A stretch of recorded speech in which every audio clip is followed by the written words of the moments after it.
Yeah, and a pleasant good morning to you from Tony'sPicks.com, and welcome to Night Moves here for Saturday, December 13th. We've got a fun day of action here on Saturday with, one game. There's one game, and then there's all the others here on Saturday. You know that, I know that, and if you're like me, you're all about the Army Navy game today. We got some other sporting events as well here on Saturday. We'll cover a lot of action actually here tonight on Night Moves here on the Tony's Picks YouTube channel. Thank you for joining me here.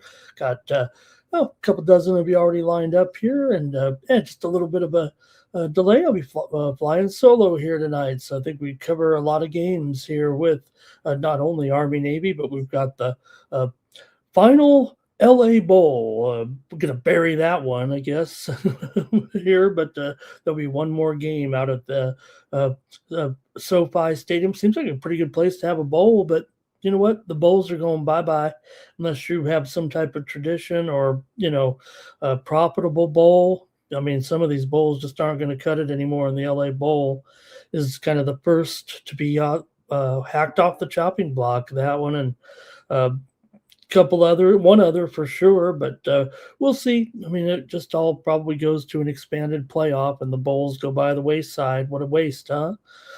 You'd think that they could figure it out. I mean, they tell me the ratings are good. If ratings are good, the money should be good, but the teams end up taking a loss on those games. So, somebody's getting paid, I guess.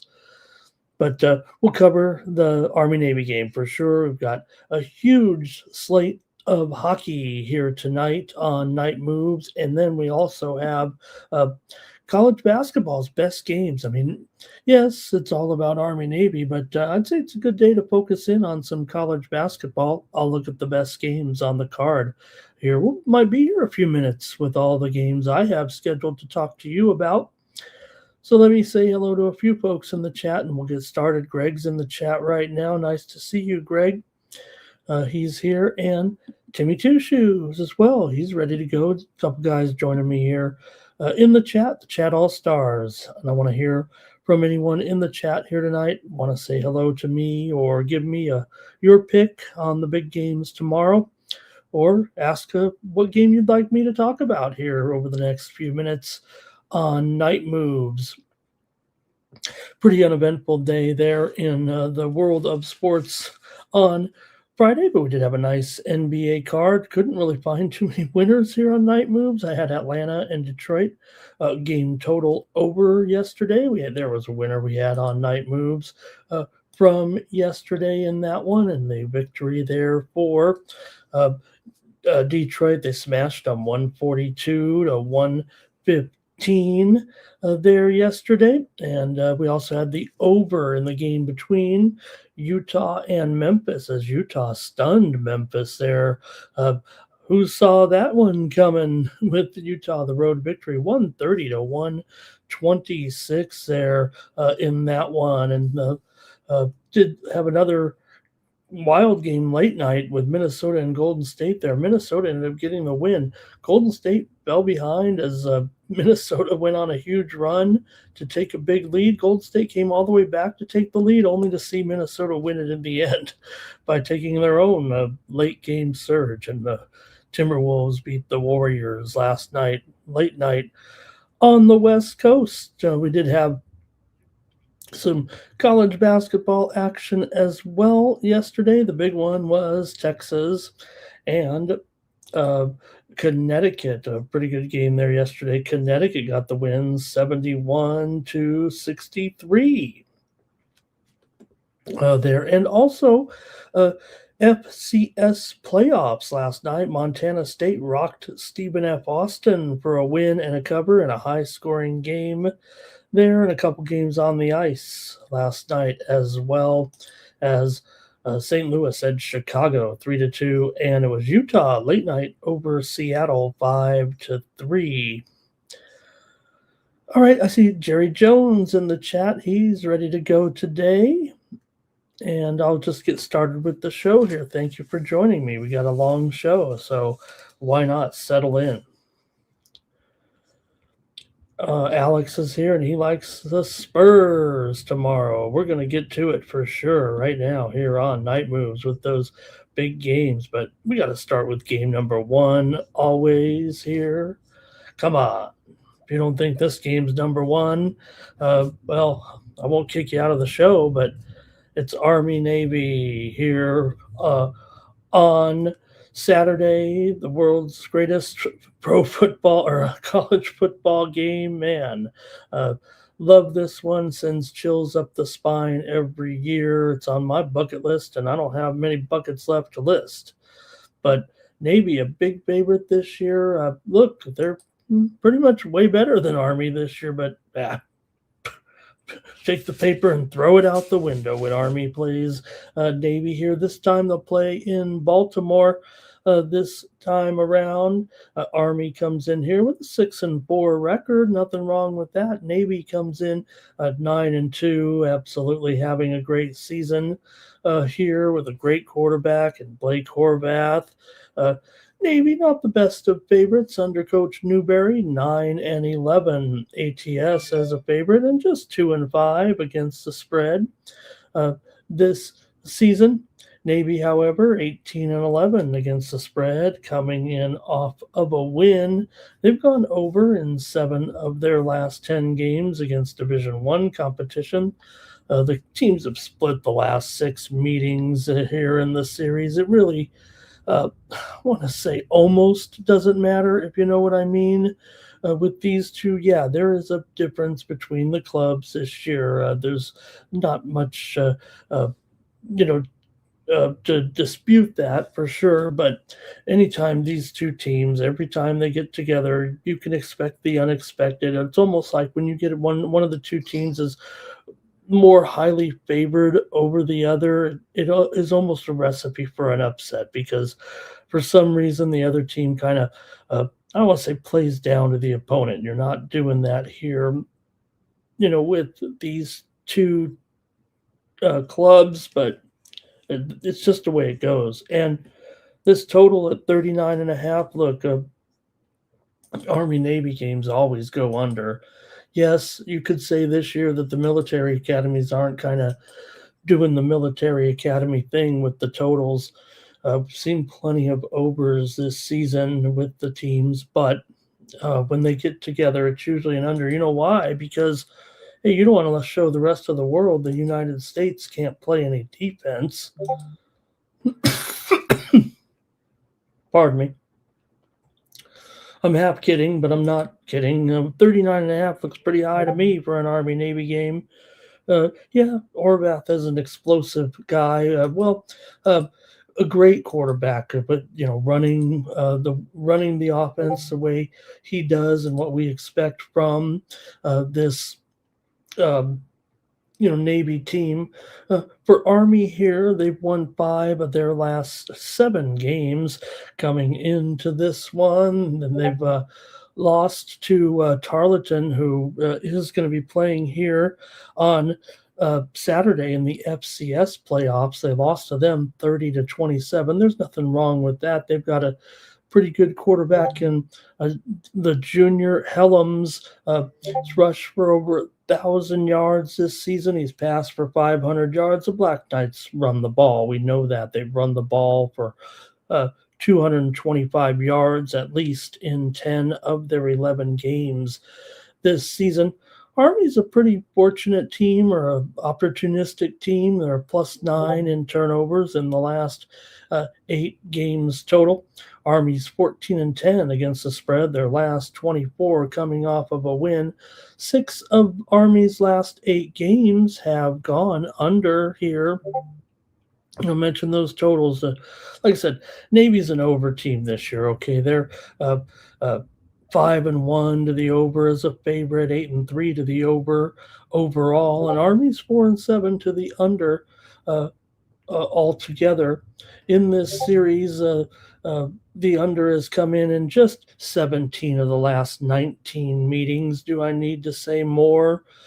It's not like you're getting something completely different out there. The only thing you're really getting is that, Horvath is so seasoned. He's done this for so long, not likely to make mistakes out there. That's why you have a 6.5 point favorite here in this one. But you guys can comment in the chat about this one. The underdog in this series has covered 8 of the last 11 meetings.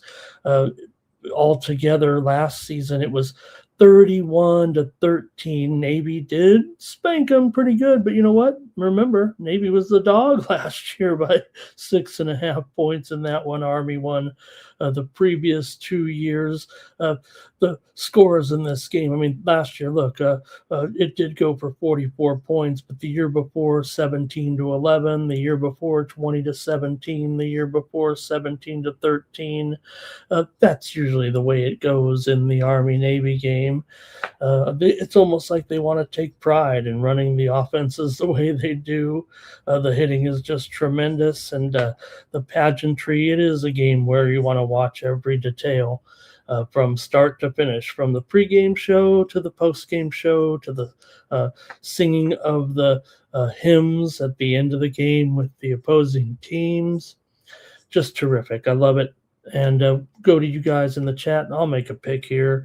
See what you guys do. I know where I'm at, side and total. So you already know. Actually, I don't need to give the pick, but I'll give an official pick here. All right, let's see here. Hello to Teflon Don in there. Everyone's taking the under, says Greg. And Jerry says it was last year, 31-13 Navy. Mr. Mio says, does everybody's screen look different? I'm trying some other methods of showing the show here, and I'm hopefully going to get it right. If there's any problem out there, I do apologize. I'll make sure, as long as the show's coming through, I'm okay with it. But you might be looking at it in a different orientation. I'm trying to send out some feeds for people who like to watch a vertical setup. So Mr. Weskers likes Army here. Teflon Don likes Army plus the points. Timmy Chushu, Army plus the points. Man, everybody's liking Army here, aren't they? You got to take Army. And look, I think almost, you almost default to kind of what I'm saying a little bit too. Like, oh man, you got to take the dog in the game. I will say, I mean, this Navy team feels like one of the best Navy teams in several years, or even, when Army's had some success. Like, this really is above and beyond a really good team this season. But again, I just get back to the way it goes, the way it goes. Tom Reghard Jr., he's in as well. Okay, everybody likes Army. I'll go with the total because everyone here is liking the dog, and you know how I'm going in this one. So, and Andre says he likes Army plus the points and the over, but you know me, I'm going with the under in this one. Like I said, 17 of the last 19 years. It was 17 of 18 until last year's game, and it did kind of go over there. And it wasn't totally easy there in the game, too. 13 points were scored in the final quarter. It was 21-10 at the end of 3 quarters, and Navy kind of pulled away. So I'm going under in the Army-Navy game here on Saturday. All right. All right, I think you guys have made your comments known and your picks known in the chat in that one. And then we go to the other bowl game here on Saturday, and we're going to go out to SoFi Stadium, where you'd think it'd be a great place for a bowl game. Boise State taking on Washington in the LA Bowl, the final LA Bowl. This one, they're getting kind of like Jimmy Kimmel. Well, almost like Jimmy Kimmel. Remember the Jimmy Kimmel Bowl and the Gronk Bowl or the LA Bowl, but this one's getting canceled. Not this game, but this bowl is getting canceled after this. Wasn't really knocked they always had trouble finding a sponsor for the game, I guess, and well, that sucks. You don't lose any bowl games, but that's just the way it's going. Anyway, let's take a look at this one with Boise taking on Washington State. Boise comes in here 9-4 on a 3-game winning streak with wins over Colorado State, Utah State, and UNLV in the Mountain West uh, game there, 38-21 for Boise, and for Washington, they come in off of the loss to Oregon. 26-14 did not cover, but they whipped up on UCLA. They beat Purdue before that as well.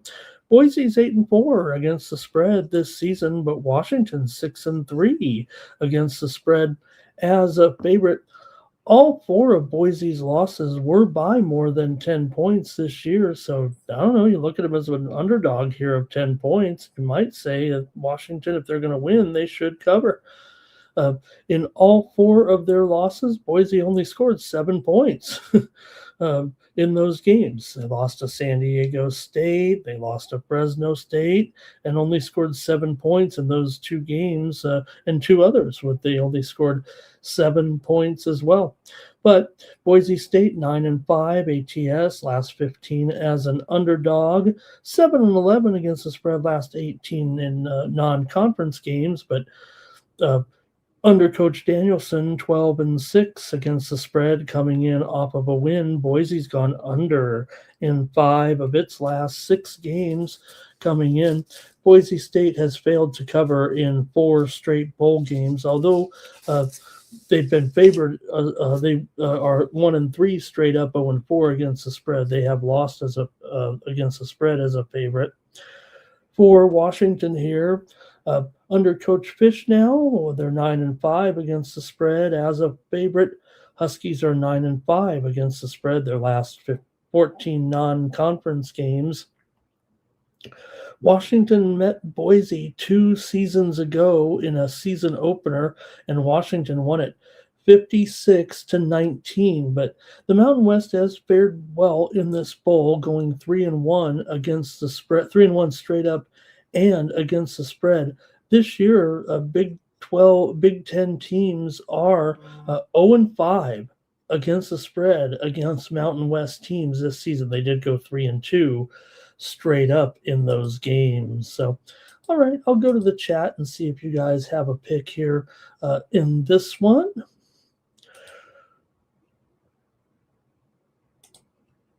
With the LA Bowl here on Saturday. Let me see what you guys have in the chat. All right. Washington here for Mr. Weskers. And Timmy says you got to be concerned with the motivation and effort in these games. One thing here, you might do that. Let's see, Washington never lost to Boise State, I think is what Jimmy Jones is saying in there. Jerry Jones. Thank you, Jerry.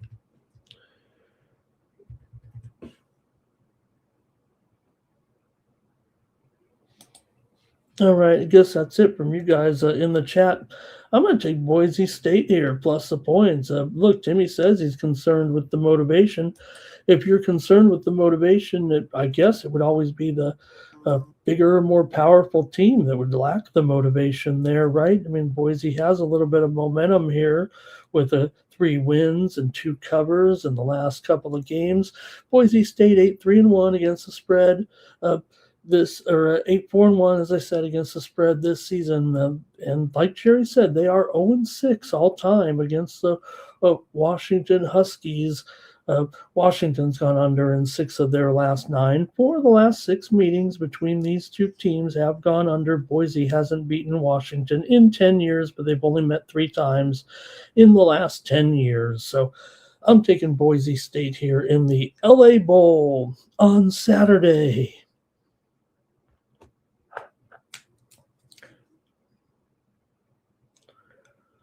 All right, and you guys had some great comments in there. We're going to move now to the NBA Cup right here in Las Vegas on Saturday.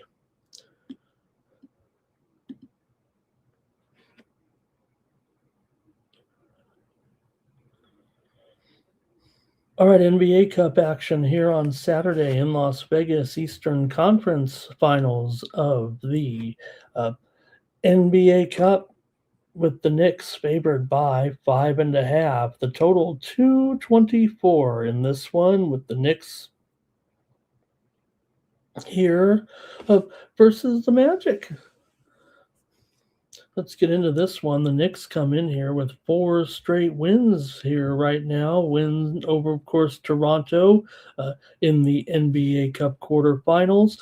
Uh, like I said, remember the quarterfinal. The quarterfinals count in the standings, and the other teams will make up the one game here momentarily. But these games, the semifinals and the finals, do not count in the standings. But the Knicks come in here off of the win over Toronto, 117-101. They did cover 6.5 points in that one. They also beat Orlando before that, win over Utah, win over Charlotte. The Knicks are 16-8 against the spread. They're 15-6 as a favorite this year, but Orlando is 4-2 as an underdog. Orlando's had a pretty good season so far. They're 15-10 overall. They've won 2 of their last 3 games here. Of course, they beat Miami 117-108 to advance here. Like I said, the two teams did just meet. It was 106-100 in a regular game there with Orlando winning at the Knicks. With the Knicks winning at home against Orlando back on December the 7th. The Knicks have gone under in 7 of their last 10 games coming into this one. Meanwhile, Orlando 4-2 to the over as an underdog here. The Knicks have won 8 of their last 9 overall, covering 8 of their last 9 overall. Orlando's failed to cover in 4 of their last 5 games coming into this one, but they've won 11 of their last 15. They've been playing pretty decent here. 12 of the last 16 meetings between these two teams have gone under. Orlando's gone under in 5 of their last 6 games, and the Knicks have gone under in 7 of their last 9. Look, the Knicks might be better than Orlando here, and they are favored, but I think Orlando is going to be able to stay in this game with the Knicks. Let's go to the chat All-Stars and see what you have in this one. Franz Wagner is still out for the Magic, so that feels like a big deal. They might have rode that home momentum last game, it feels like, to try to, remember, they fell behind the Heat by a pretty big margin there early, only to steadily fight back, come back, and get there. For the Knicks here, Miles McBride is out, and who's your daddy A? He's questionable in this one. Here we go. Cut some picks from you. Greg says he's got the Knicks and the under here. Here's Cal Dog. He likes the Knicks in this one on the money line. Also, Timmy Chushu likes Josh Hart here to bury some threes in the game. All right. Appreciate it in the chat. I'm going to take the Orlando Magic here, plus 5.5 points in the NBA Cup here on Saturday. All right, and let's see. Timmy says he likes the Knicks here in this one.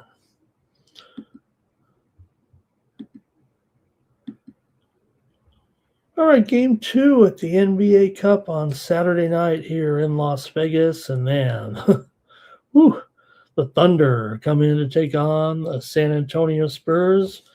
Good news. We're expecting this time for sure. I'm pretty sure. We're all pretty sure. Victor Wembanyama will return just in time for the Spurs in this one as they take on the Thunder. Wembanyama has been sidelined for quite a while here now. He's only played in half of the games this season because of this calf strain right now, but he's back here for sure. He was almost back in the last one, but hey, the Spurs got the win anyways in the game against the Lakers. 132 to 119 as they stun the Lakers. We had the Spurs in that game. They were getting 7 points.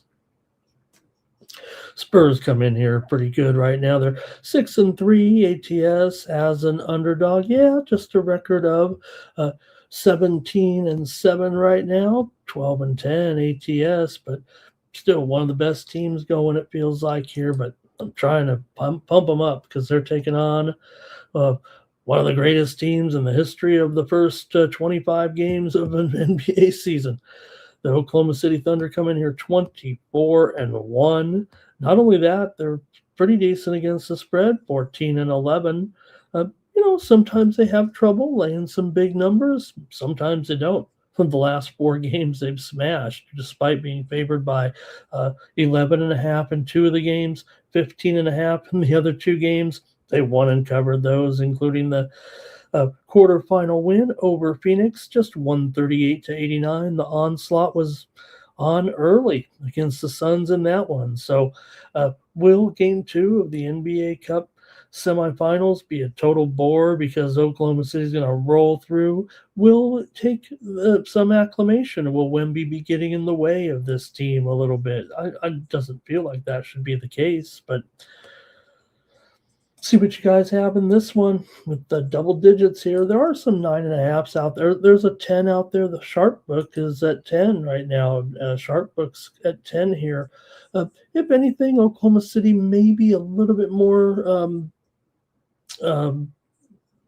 injury prone here in this game. In fact, the Spurs have an absolutely clean bill of health now that Wembanyama's back. But Isaiah Joe is out here. Sorber is now out for the season. We learned this week. And Kaysen Wallace probable. Hartenstein probable. Seems like it's a good amount of players here in this one right now. So let's see how you guys have it here on Saturday with the Spurs and the Thunder. Got plenty of comments on this one. All right. Timmy Two Shoe says he wants to think that the Spurs will cover, but next thing you know, you look up and all of a sudden, boom, they're trailing, right? Andre says, Wemby is back, everybody. Ricky's here, and he likes the over. You know what? I'm with Ricky. I want to say hello to Ricky in the chat. Haven't seen him in our chat all-stars, but hey, Ricky's going to show up here, and Rick V. I'm sorry. It looks like Rick V there. Rick's going to show up, though, and make a pick on the show here for, I think, maybe the first time. I'm going to go with Rick V. Give me the over in this game. And Mr. Wesker says that the referees have been the reason why. That's a stretch. This lineup too small for the Thunder. Give them the Spurs, says Greg. And let's see here. Timmy's going to go for a little bit of a price here because he'll take the Spurs in the first half and then Oklahoma City in the second half. Thank you, Rick. Nice to see you there. He says it is his first time in the chat. Hopefully it's not the first time watching us, but appreciate that, man. I'm going with Rick B, and I'm not going to blame him. Rick, if we lose that one, you blame me. I'm going with the over. Look, you might think under with Wemby, and look, this one's gone up. The send out here was 224.5 and has only gone higher here, it feels like, but I'm going with the over. Mr. Weskers, he's taking the Spurs. He said, hey, I guess plus the points, but I was going to say, aren't the reps going to help them cover the spread too? All right, I guess that might be it, you guys, for this one. Right now, it's a 10-game winning streak right now for Oklahoma City, and what can you say about them? They're a total attraction here right now. No matter what, no matter how good they are or how big that spread, just the fact that they're just going through this season so unconscious here right now. With a young lineup, right, it's almost like they don't know any better. And with young legs, they're just able to cruise through, and it only gets better for the Thunder after this. It all lines up. More draft picks are coming their way. It's just crazy. Uh, Spurs have failed to cover in 8 of the last 11 meetings between the two teams. Spurs have gone over in 6 of their last 7 overall, and the Thunder have gone over in 5 of their last 6. So I'm going to go over in this one. And Andre's going to go under. So much for the dramatic pause. Thanks, guys. Great job with the NBA Cup on Saturday night. I mean, that, Army Navy's the big one, and then the NBA Cup for sure. All right, if hockey's your thing, let's go to college basketball because Mr. Weskers is here, shall we? Let's go to college basketball. It's a great card, so let's do it. Let's keep the basketball theme right now, guys. And we'll cover that NHL card in depth. Believe me, 13 games on the ice. But let's go so Mr. Weskers can get some sleep and go to the great college basketball. I think I've selected maybe 10 of the best games here on Saturday. And let's get to it. It's a great card. I mean, I say I'm going over 10 or 11 games, but you could have picked 20 games with this great card here on Saturday. Let's start it off. And we'll go in rotation order here. Rotation and time order, if you know what I mean. Hopefully I got it right here on the time order. Okay, we're going to start off right now with the Arkansas Razorbacks and the Texas Tech Red Raiders top 20 battle here. Arkansas comes in ranked 17th. Texas Tech ranked 16th right now. This one is being played in Dallas. So neutral site here for sure, I would think, for Texas Tech. Kintock is questionable in this game. The forward for Texas Tech, but still Texas Tech is going to be favored in this one by 1.5. And the total here, 155 here on Saturday. For Arkansas, they come in here with a spread record of 6-3. Texas Tech is just 3-6. Texas Tech is 2-4. ATS as a favorite. Arkansas is 2-1. ATS as an underdog. Great one here. Arkansas has won 6 of their last 7. They've covered 4 of their last 5. Arkansas has covered the spread in 5 of the last 6 meetings between these two teams. Texas Tech is 5-1 in their last 6, but just 2-6 against the spread in their last 8.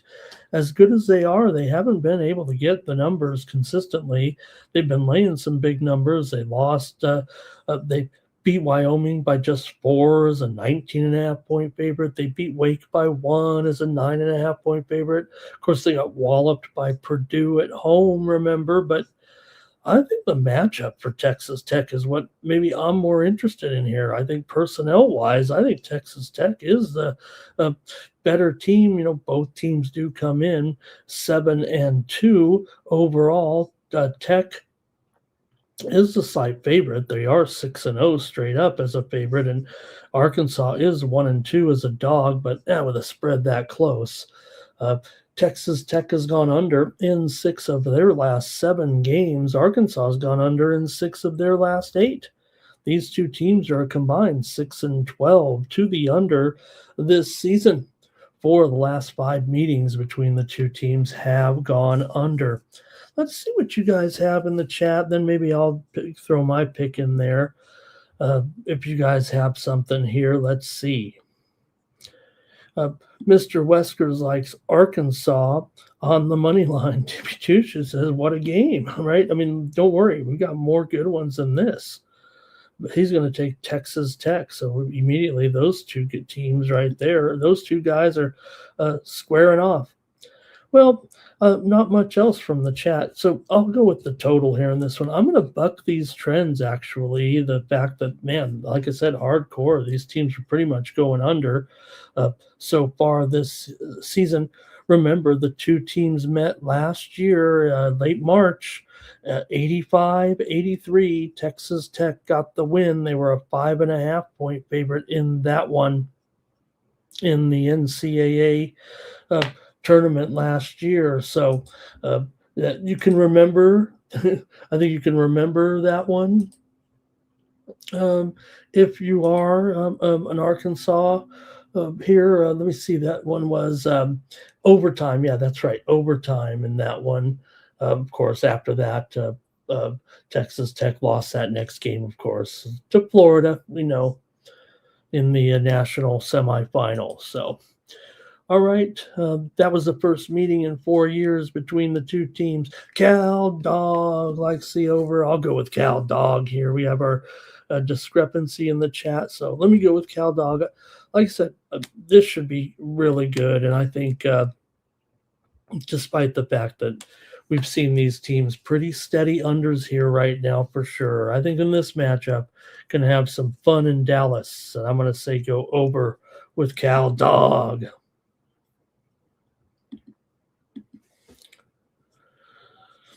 All right. Hey, how about this with Oklahoma State and Oklahoma? They're going to play this one at the big arena at the Paycom Center in Oklahoma City. And man, you got the Cowboys coming in here 9-0. Oklahoma's 6-3 already, and they're coming in off of a loss here to Arizona State in Tempe, 86-70. ASU won that game.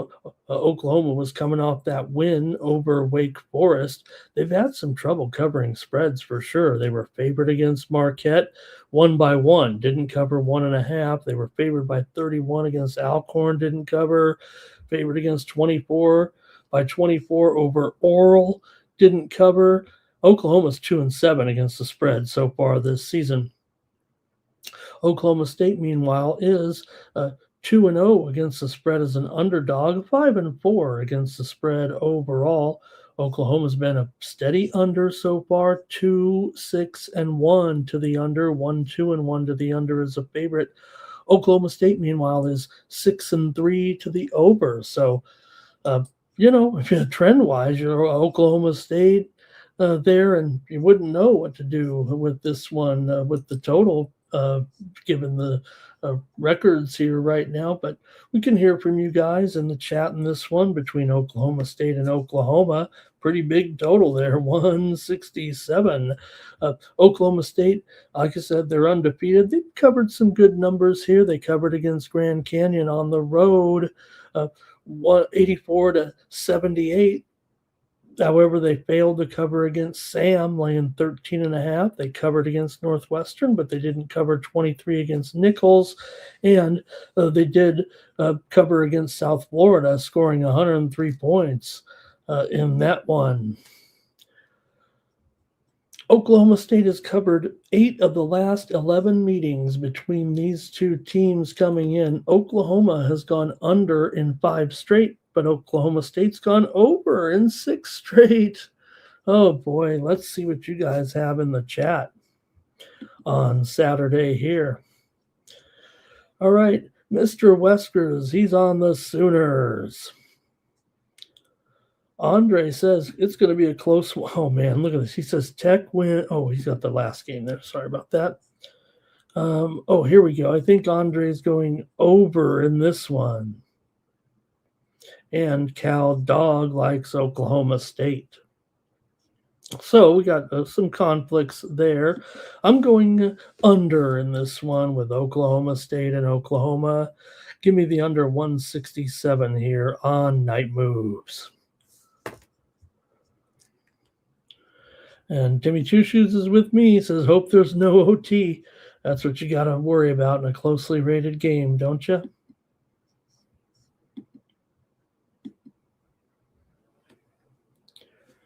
All right, let's move on to the 2 o'clock hour on the East Coast and take a look at this one with Providence on the road against Butler here.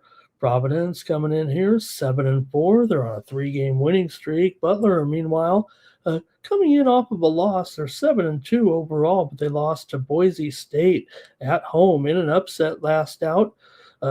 77-68 to snap their winning streak. They also failed to cover against Eastern Michigan, laying a little bit of a number, but Butler was 7-0 against the spread until those two games. They're still 7-2 ATS overall. Butler is 5-2 against the spread as a home favorite already so far this season. Providence 1-2 against the spread as a dog, 2-3 against the spread on the road. The teams met three times last season. Butler won two of them. They met in their conference tournament, and Providence lost 75 to 69 in that one. Butler won two of the three meetings, but Providence covered two of those three meetings last season. For Providence here, they've gone 8-3 to the over so far this season. Butler's been a little bit of an under here, 4-5 to the under so far here this season. Butler likes 4.5, total 169. Butler had covers over Wright State, laying 14. They got the money. They were a dog against Virginia, got the win on the road. They also won and covered at home against South Carolina. For Providence, they failed to cover last time out against Brown, a 7-point win at home, but they were laying 19.5. They won and covered against Rhode Island, 90-71, as a 7.5-point favorite. Butler has won 4 of their last 5. They've won 5 of their last 6 at home this season. 4 of the last 5 meetings between these two teams have gone over. Providence has covered 6 of the last 7 meetings overall against Butler. Just that game for Butler in the conference tournament when they won by 6 as a 1.5-point favorite, snapped a 6-game spread losing streak. I'm going to take the Providence Friars here, plus 4.5 against Butler here on Saturday. Timmy Chushu likes the over. He says he likes Butler, but he'll take the total instead. And Cal Dog likes the under in this one.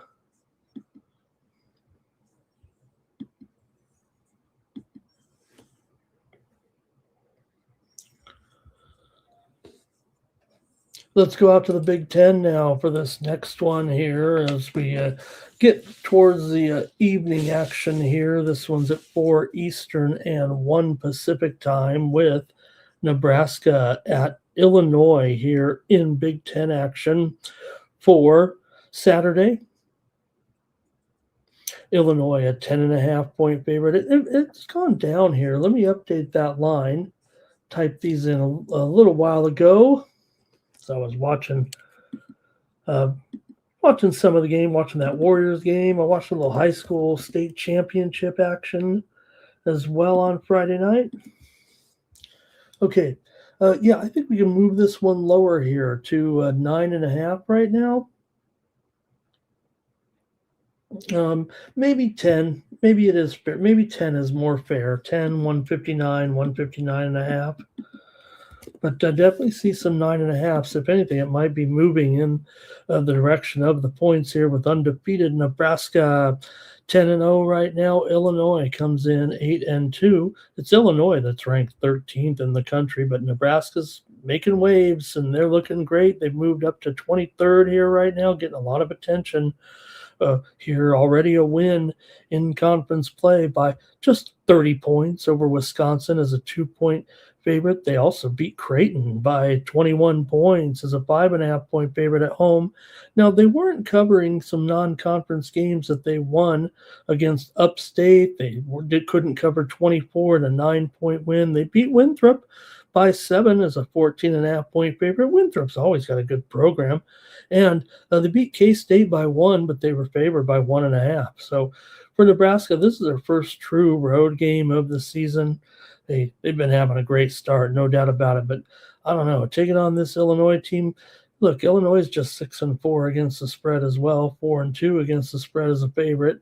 and 4-3 against the spread at home so far, but they are 6-0 straight up at home. Illinois has gone under in 7 of their 10 games so far this season. They've also gone under in 5 of their 7 home games so far this season. The two teams met last year in Lincoln, and Nebraska won it 80-74 as a 4.5-point dog. That snapped a pretty long losing streak for Nebraska against the Illini. So I don't think there's too much in the terms of maybe revenge here, but still, like I said, Illinois is the higher ranked team here. Maybe 10 points is too much to give an undefeated Nebraska team that continues to look impressive right now. With you got Mast here, an 18-point per game scorer this season. There are a few. Let's see, what do we got for Nebraska? You got just Illinois. Let's see here.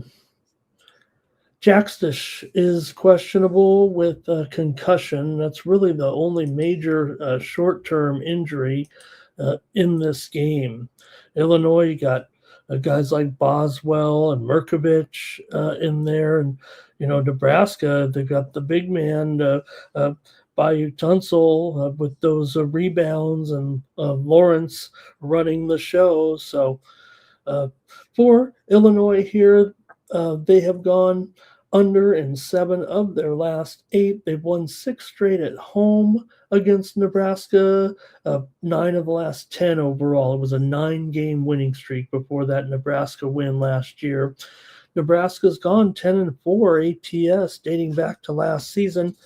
Let's see what you have in the chat, and I'll make my pick, but I know what I like side and total here. All right, Mr. Weskers is on Nebraska. And Timmy Two says he's going to lay it with Illinois. Looks like CalDog's going to lay it too. All right, you guys are on the side, a little bit of discrepancy. And let's see, Timmy Tushu says, is somebody on the Cornhuskers good on the boards? Yeah, Merkovich. I think Merkovich is your main guy in the rebounding department. Okay, I'm going to go with, you guys went with the side, kind of going against each other in there. So I'll go over in this one here on Night Moves. Give me the over 159 here with these two teams. Can't really point to too many trends here between these two that would point to it, but you look at that total at 159. I think that might speak volumes here. And not only that, seeing Nebraska, they're actually have gone under in 4 straight right now, but Illinois just scored 88 against Ohio State in that 88-80 victory. They did beat Tennessee as well, so a loss to UConn, of course, got kind of thumped in that one. Hey, hello to Red Wings in the chat. Nice to see Red Wings here. Thank you for coming by.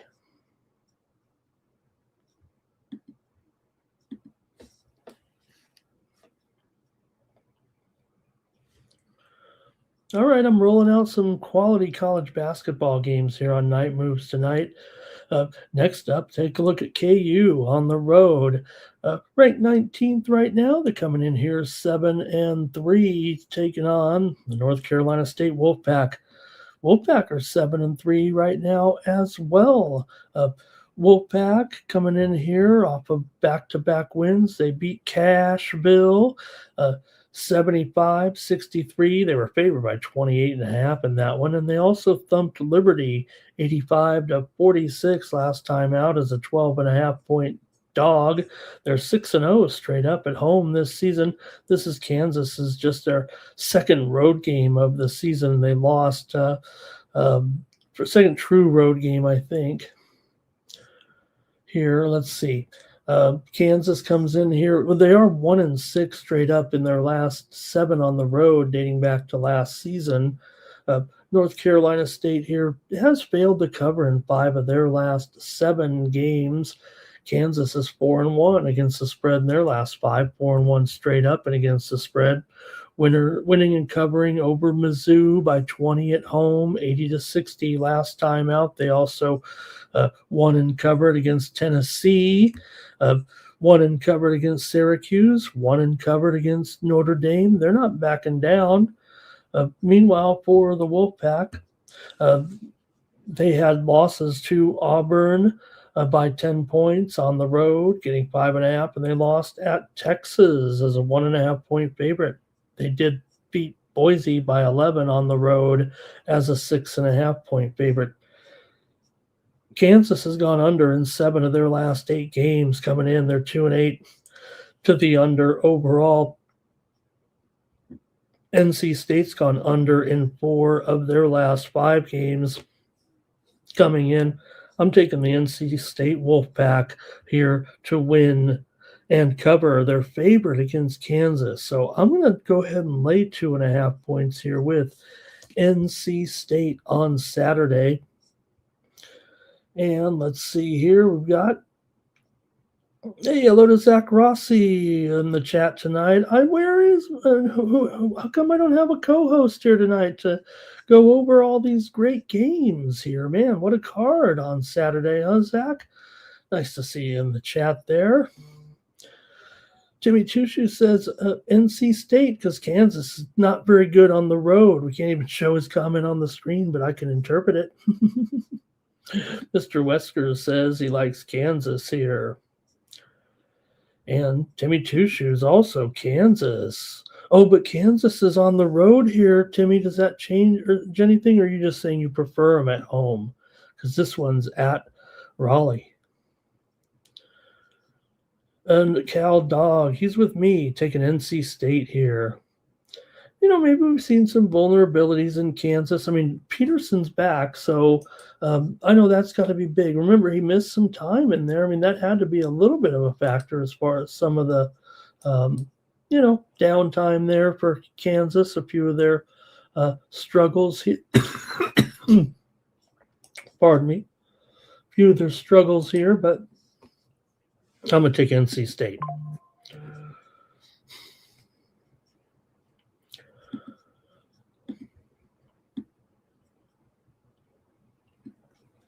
All right. Hey, come on out to beautiful Henderson, Nevada, right here, just moments away. We can get to this game in about 5 minutes at the Jack Jones Classic here for Santa Clara and Arizona State. Hey, who is Jack Jones? If you know, tell me in the chat. I'll run a trivia contest here right now.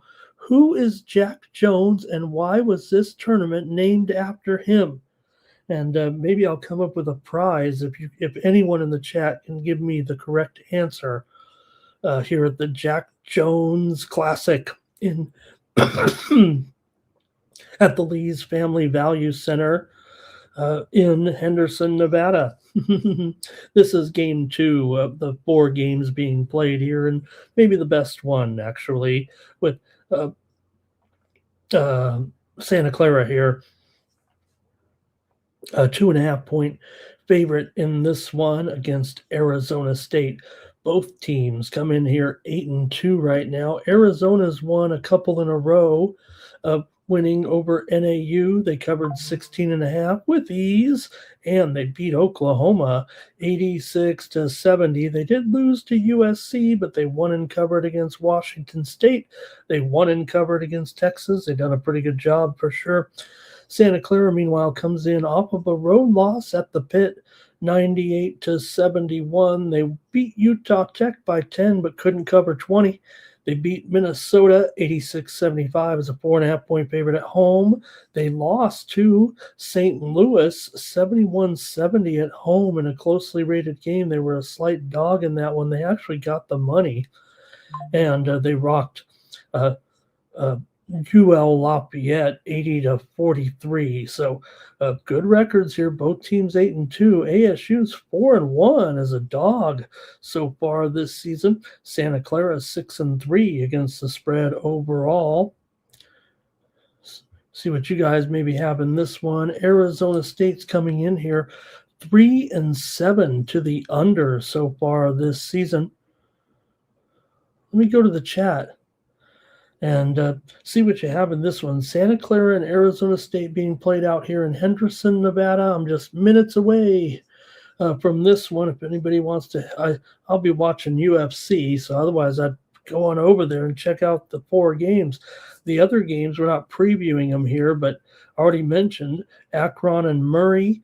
Akron's a 6-point favorite. Tennessee State is taking on UNLV. UNLV is an 11-point favorite. And then UC San Diego taking on Tulane. Remember the Tritons with their great run last year and going up against Tulane in a good one. Man, that, you know what, that's me again. That's me and DeAndre right there.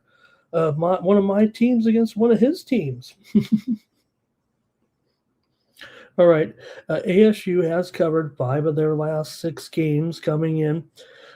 Santa Clara is 14-6 against the spread. Their last 20 dating back to last season. Santa Clara has also gone over in 10 of their last 15 dating back to last year. Arizona State usually does pretty good against this conference, but we know Santa Clara's got a pretty good team. And see what you have here. I think we got some comments in the chat, and then I'll make my comment here in this one. We've got Cal Dog on Arizona State. Zach Rossi says, is Jack Jones the singer on the Love Boat? The Love Boat soon will be making another run. I don't know if Jack Jones was this. Now I'm going to, if we didn't have to keep this show moving, I'd stop singing and maybe I'd send it through AI to find out who sang the Love Boat song. That'd be a great guy to name the tournament after. All right, not much from you guys in this one in the chat, so I'll make my call here with these two. But a good little event out here. 4 teams coming out to Las Vegas here for these games out here at the Family Pay Center. I think I got that right. I think I got that right. Okay. Anything Arizona? Okay. Jack Jones, the defensive back. Greg says the former Raider. Okay. Well, I don't think anybody wants me singing TV jingles from the 70s here, Red Wing. Tony doesn't always approve when I get a little loose here on the broadcast. All right. Well, I guess I'll make my call here in this one. I do like Arizona State, actually. Give me the Sun Devils here in this one. The Sun Devils, when they go up against the West Coast Conference, they've usually handled them. Now, Santa Clara might be a little bit different here, but as a dog, I'm willing to take ASU here. Oh, yeah, Timmy, I could do the whole WKRP theme song without even looking. All right, well, we got to get back to seriousness here. Look at this one with Indiana taking on Kentucky. Hey, I know people don't want to put Indiana in with the Blue Bloods, but come on. I mean, if you have anything with tradition, you still got to think this is off the charts here. Indiana coming in, they're actually 8-2. It's Kentucky that's 6-4, and all kinds of question marks right now. Look, you think Kentucky will, get it in gear here sooner or later, but so far it hasn't been great. They're just 6-4 straight up, and they failed to cover in 3 straight. They did just beat NC Central. They were favored by 42.5. That was unfortunate. They won it by 36. I think they opened 34. They just kept going up. I think even I laid the points. I might have laid a bad number. UK did get clobbered by Gonzaga. They also lost to UNC as a 7.5-point favorite. They rocked Tennessee Tech and Loyola Maryland, covering 37 points in both of those games. For Indiana here, they're coming in off of a monster 41-point win at home over Penn State. Right now, they're 1-1 in conference play, but take this one off here to go play Kentucky here in a regional rivalry. Indiana just played Louisville as well. They lost to them 87-78.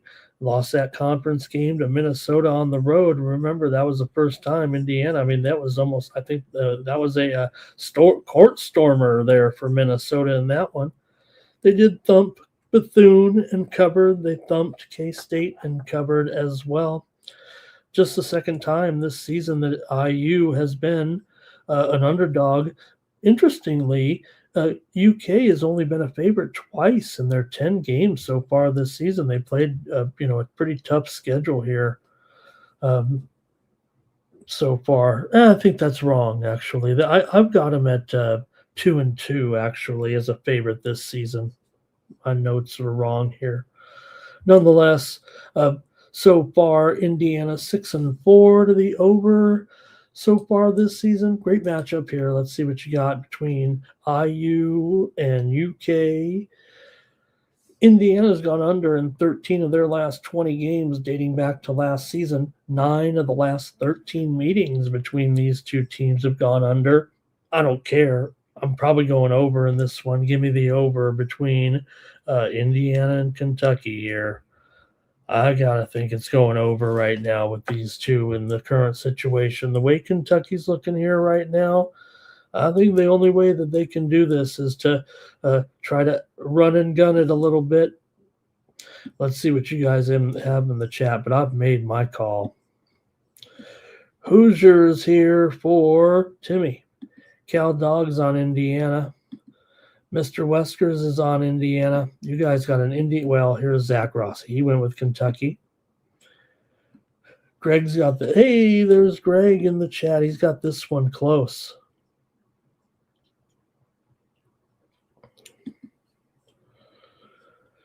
He says Indiana might beat them, Kentucky. Kentucky's playing shaky. Oh, yeah. I mean, everyone's talking about is it a massively down season here for Kentucky right now? Can they get it going here?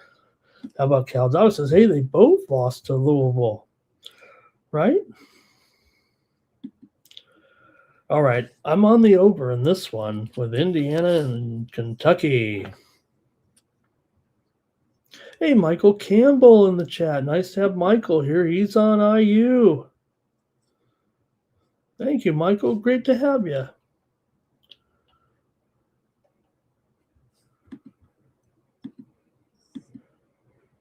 What a great college basketball card here on Saturday. Here's West Virginia taking on Ohio State. They're going to be playing this one at the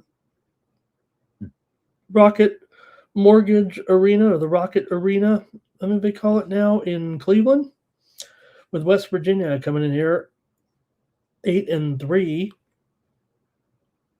Ohio State comes in here 7-2 right now. West Virginia comes in here off of a win over Little Rock. They covered 27.5. They did lose to Wake 75-66 at home, but they thumped Coppin. They thumped Mercyhurst, I think. And they did lose to Xavier by 10 points as a 5.5-point favorite for Ohio State. Meanwhile, like I said, they come in off that win, of that loss to Illinois, as we mentioned in the Illinois preview. But Ohio State did win a conference game against Northwestern. They're 1-1 currently in the Big Ten. They did lose against Pitt on the road as a 5.5-point favorite. They also clubbed Mount St. Mary's recently, covering 29.5. They thumped Western Michigan, covering 26.5. West Virginia here so far, they've now covered 6 of their last 9 coming in. They've gone over in 5 of their last 7. West Virginia's covered 4 of the last 5 meetings between these two teams, but they've really only met, I think, once since the pandemic. Ohio State won at home 78-75 back in 2023. Ohio State's actually 5-11 against the spread in their last uh, 16 games dating back to last season. Ohio State doesn't always fare that well against the Big 12 conference here, but I don't know. I think this setting is going to be okay. Now there will be fans from West Virginia here. I don't think it's an overwhelming Ohio State crowd in Cleveland. It'll be a majority for sure. So let's see what you got though in this one. I think I'm good to go here with Ohio State. I'll make my proclamation first and then go in and take a look and see what you guys have in the chat. I'm going to take OSU -4 in this one. And let's see what you guys have. Okay, Mr. Weskers is on West Virginia though. And Jimmy Two Shoes might also be going West Virginia here. I think Greg is leaning to West Virginia, but he's definitely got a slight under here for Greg. Jimmy Two Shoes likes the under. Zach likes the Buckeyes here. Thank you, Zach. Great to have you again in the chat All-Stars. Hope you make it a point. Cal Dog says Ohio State to kind of wake up here right now. Yeah, I mean, they've lost 2 of their last 3. Timmy hopes this game's in the 60s here. And Greg says West Virginia's tough. Might be an upset. They crushed Pittsburgh. All right, I'm going to take Ohio State in this one.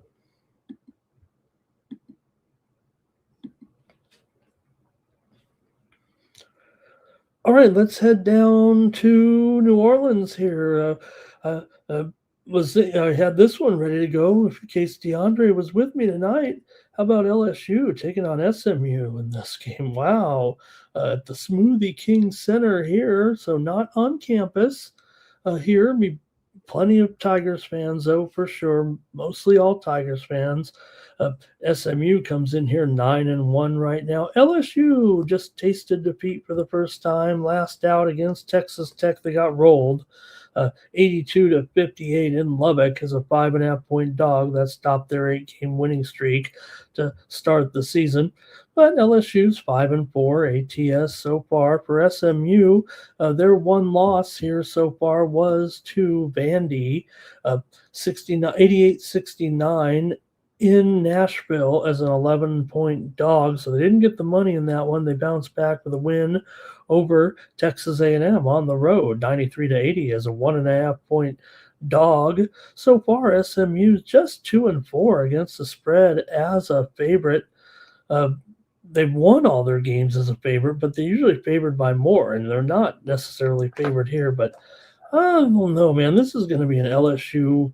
Like I said, I think it's kind of a home game here for sure.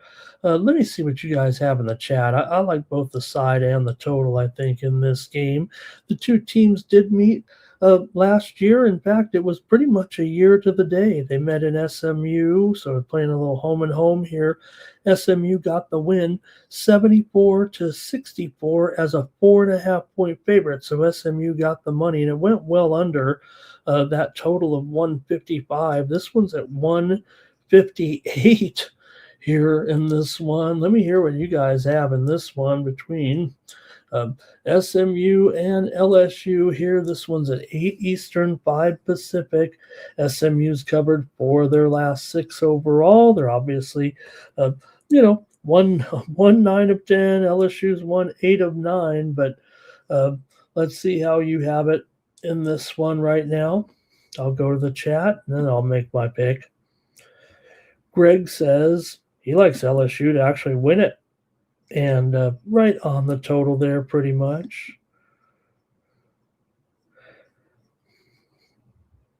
And let's see here. All right. Thank you, Andre, for your comments there on the Jack Jones trivia question. Andre's a little behind us, so I haven't been able to use his picks. We'll say this for all the regulars here, because we chop up these videos, I really only refer to the current comments that pertain to the actual game displayed on the screen. I apologize. I don't go back to any of your picks a little late, so try not to go too fast here. But that's just how on the Night Move show. Because look, you can come back and check out all the videos. They chop them up and put them into individual games. And hey, if you can't get enough Ramon Scott. All right, Cal Dog likes the over here, and he thinks it's a shootout. Okay, if Cal Dog likes the over, I'm going to go with LSU in this one. Give me the Tigers here. I'll take them to probably win this game. We'll grab 2 points, and I'm going to take LSU over SMU here at the Smoothie Center.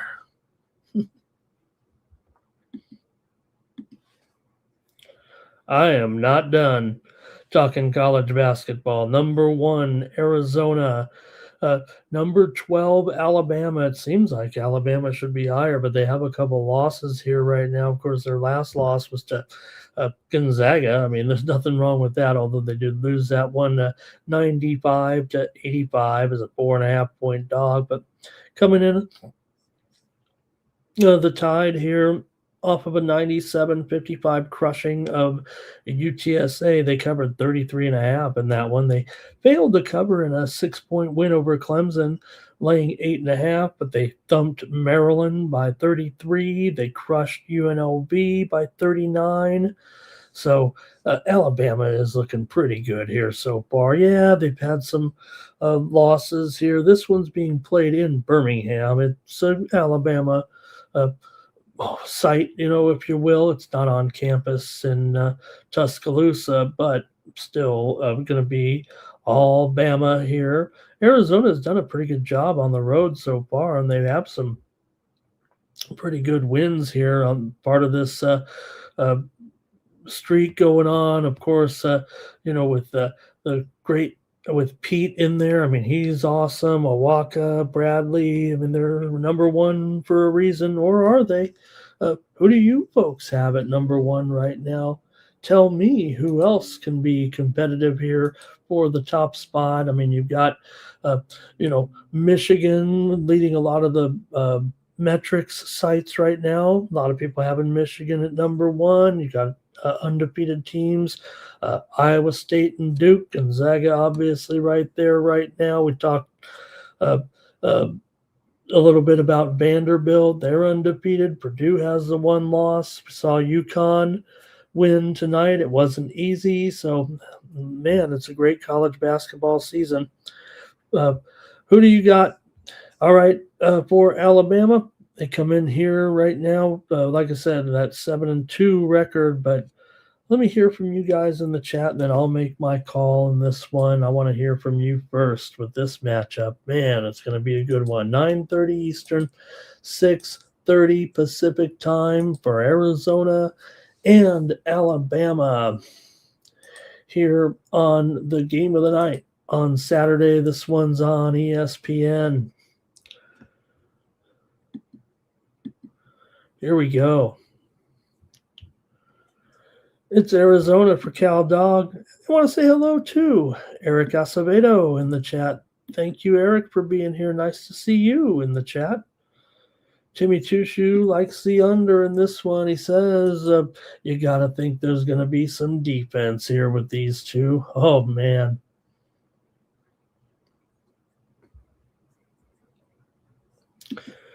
Greg says, 90-87 in favor of Alabama.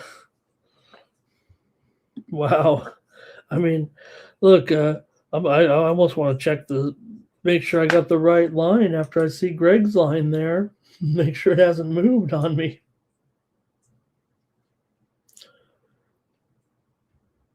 Yeah, right now, 1.5, 178. Can you believe it? It's not like these two teams are, rapid overs or anything, right? I mean, Alabama just 5-4 to the over. You have Arizona here 2-3 to the under as a favorite so far. I mean, yeah, isn't there going to be some defense here? That's what Timmy Two Shoes said. Timmy says, "Roll Tide." Arizona can't win every game, and they're going on the road. You almost, I'm not saying it would have been much different at Tuscaloosa, but Mr. Wesker is going to go with Arizona here. Zach says Alabama. Greg says it's tough to win at Alabama. Cal Dog says Arizona first half, Alabama second half. Is that what you're going with there? Alabama does have Holloway. He is questionable here. Also, Bristow probable. Bull Bowen is probable. So they've got a few guys here with a little nicked up, but nothing to worry about here. Looks like. All right. Well, I got to make my call here with this one with Arizona and Alabama.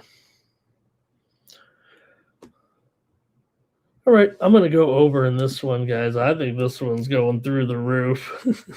Actually, give me the over here at 178. I was, maybe was trying to talk myself out of the with talking about these two teams really haven't put up huge numbers here. Arizona did score 103 against Denver. They actually had, they scored 97 against Auburn. Here, 98 against Norfolk, beat Connecticut 71-67 as a 6.5 point dog. Remember, they beat UCLA as well. All right, Greg says this is like a championship game for Alabama. Alabama's had big, postseason games before and everything. I don't think they're going to be, terribly disappointed if this one doesn't go their way. But I'll go over, man. This one's got to be a pro game out there, especially with Pete. I don't know where you rank him right now. I mean, he's obviously one of the best players in the country here so far. The 6'8" freshman, just looking outstanding so far this season. Maybe he's tailed off a little bit, but still does feel like he's one of the best players in the country so far this season. You got some other standouts. I mean, obviously so far for player of the year with Boozer, with Jefferson of Iowa State, with Wilson of North Carolina, of course, LeBaron Philon of Alabama, of course, one of the best players in the country, be in this game. So, all right. Jimmy says, what happened to the total? What did it open at between these two? No, it opened at, the send out was 173, but the low opener was mainly 176.5, I think. DraftKings opened at 174.5. So, I don't know if it's square when you're moving a line early on like that. Andre has Arizona. Thanks, guys. Great job. Hey, I've got one more tonight. I mean, I got to talk about this one with UCLA and Gonzaga. We've heard Coach Cronin already coming on here whining about the game start time at 8:30 Pacific time, 11:30 Eastern here. It's ESPN, so they get to dictate. But sounds like just setting up for an excuse in case there's a blowout tonight with Gonzaga here. Favored by 10.5, 148.5. And Mick Cronin's a miserable guy. I mean, he doesn't understand where his paycheck comes from. He just thinks it magically appears out of midair. UCLA's 3-6 against the spread this season. Gonzaga's 8-2 against the spread so far. They got one loss, I know, to Michigan, but look, Michigan's something special, and once they were behind, it was a 40-point game, but come on, this is still Gonzaga. I wouldn't hesitate to try them against Michigan again if they meet down the line. Maybe not, but I'm just saying it wouldn't be a 40-point game if they met in March. I think they were just, once they were doomed, and sometimes that happens to Gonzaga on the road against top-level competition. But for UCLA to come in here with the attitude that they have, They didn't cover so far against Washington. They lost to Cal. They did beat Oregon. They're 2-1. They're a 1-1 in uh, conference play so far this season. Both teams are under teams so far. They're a combined 6-13 to the under, although UCLA has gone over in both of their true road games so far at Cal and at Washington, games they didn't cover the spread in. Gonzaga's 3-7 to the under, 2-4 to the under. This one's in Seattle, by the way, at the Climate Pledge Arena, not at Gonzaga. So a lot of these semi-neutral sites again here on Saturday. We can get picks from you guys in the chat here on this one. It's a great matchup for sure, but UCLA's actually covered 4 out of the last 6 meetings between the two teams. 5 of the last 7 meetings between the two teams have gone under. Gonzaga's actually covered 11 of their last 13 dating back to last season. UCLA has lost 4 of the last 5 games to Gonzaga, but like I said, they've usually had enough to cover the spread against them. Last year, UCLA won at home over Gonzaga 65-62 in a late December matchup. They were getting 4.5 in that one. Gonzaga had won the previous 4 meetings between the two teams, and they're all post-pandemic. So these teams are meeting pretty regularly right now. Let me hear what you guys have in the chat, then I'll make my call because I like both the side and the total in this one, and I want to hear from you. And will you even be awake? By the time when this game's over, it'll be time for night moves. All right. Cal Dog likes the over here in this one. Mr. Wesker is on Gonzaga. Timmy Chushu says UCLA can hang around. Right? Right, Cal Dog? I mean, come on, 8:30? I mean, the players are usually in bed by then, right? Not. Timmy Chushu, he's a Gonzaga guy. But maybe UCLA hangs in there. Gonzaga ain't playing any 80 to 82-69 games here, I guess. And Timmy Chushu maybe likes Ike over on his rebounds.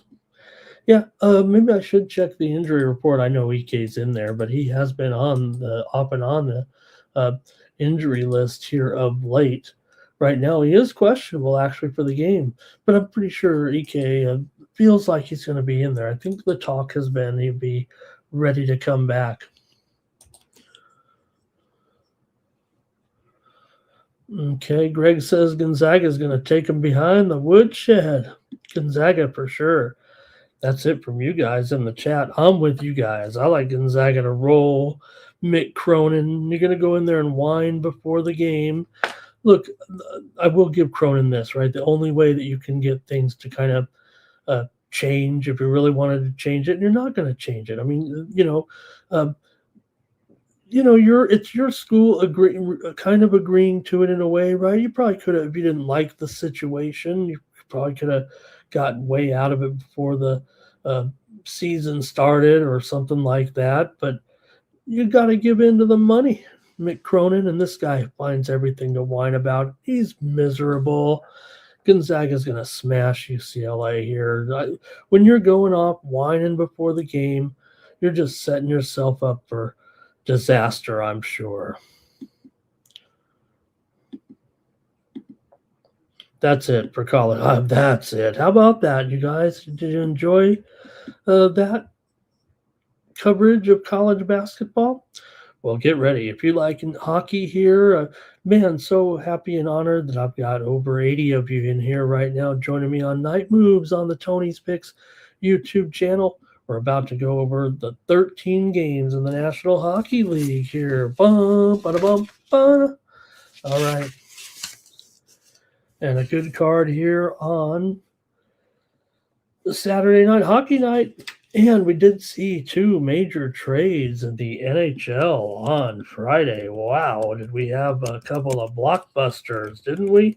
first of all, finally, the Oilers have made their move uh, here, so finally dealing Stuart Skinner to Pittsburgh for Tristan Yari. So we'll see as Edmonton address their goaltending needs with Yari, sending Skinner and defenseman Brett Kulak and a 2029 second round pick to Pittsburgh for Yari and forward Samuel Poulin.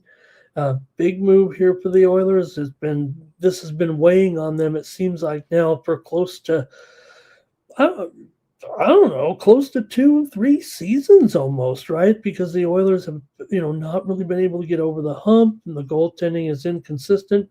More so, the defense is inconsistent. They get Kulak here to kind of shore things up as well, but uh, certainly. Uh, this has got to be an upgraded goal to bring in Tristan Yari here in Edmonton. Big trade there on Friday. Also, the Canucks dealt defenseman Quinn Hughes to the Wild here. The Wild acquired Hughes from the Canucks for prospects and a pick there. To kind of get things rolling here in the trade season here in the NHL. So also the Oilers, I believe, picked up defenseman Spencer Stastny from the Predators for a 2027 third-round pick. So they acquired the young defenseman there on Friday. But really the two big trades there on Friday. Okay, let's get us going here right now in the NHL on Saturday night. Whoops. Sorry about that game. That's the wrong game there. Here we go. This one is at 12:37 Eastern, 9:37 Pacific time here. Early start on Saturday with the Ducks. That's a 9:30 body clock game, if you will, taking on the New Jersey Devils here. But the Ducks have been playing well here. They are coming in off of a loss to the Islanders last time out, third game of the road trip here. They started with a win over Pittsburgh. New Jersey, meanwhile, just lost at home to Tampa Bay, 8-4 a couple of nights ago. They did beat Ottawa 4-3, but New Jersey's a little bit slumping here of late. We know the Ducks have been great. They're currently in first place here, tied with Vegas in the Pacific Division. But man, they're 19-11-1. The Devils are 17-13-1 coming into this one. The two teams have played their first meeting of the season already at Anaheim, and the Ducks won it 4-1 back on November the 2nd. See what you have in this one with the Ducks and the Devils. We get ready to go here with our Saturday NHL card. The Ducks are 20-11 to the over this season. They're 10-6 to the over on the road. The Devils are 8-10 to the under as a favorite. They are the slight favorite here still currently. Let me peek at it here. Yeah, $1.15, $1.20 right now for the Devils. I'm expecting Markstrom in here right now. Anaheim has won 4 out of the last 5 meetings between these two teams. New Jersey's lost 5 straight at home and 6 of their last 7 overall. Anaheim has lost 5 of their last 7 on the road, but they have won 4 of their last 6 coming in. Anaheim's also gone over in 5 straight, although 9 of the last 12 meetings between the two teams have gone under. Let's see what you have in the chat. Greg likes it 4-2 Devils here. Wow. And Timmy says, do have some concerns here personnel-wise as Timo Meier is out of this one. Yeah, Meier's out.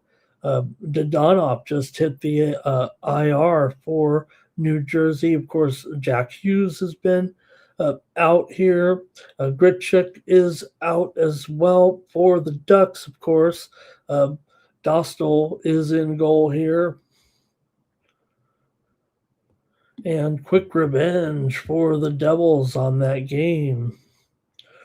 Over for Timmy Two Shoes in the early game. Want to say hello to Psychotic Mafia. Nice to have Psychotic Mafia in here.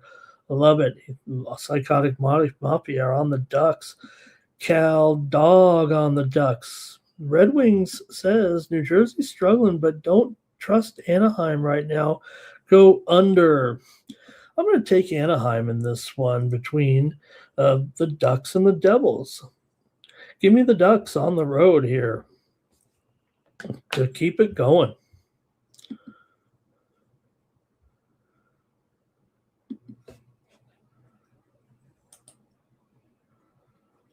All right, the Ottawa Senators are on the road here, taking on the Minnesota Wild.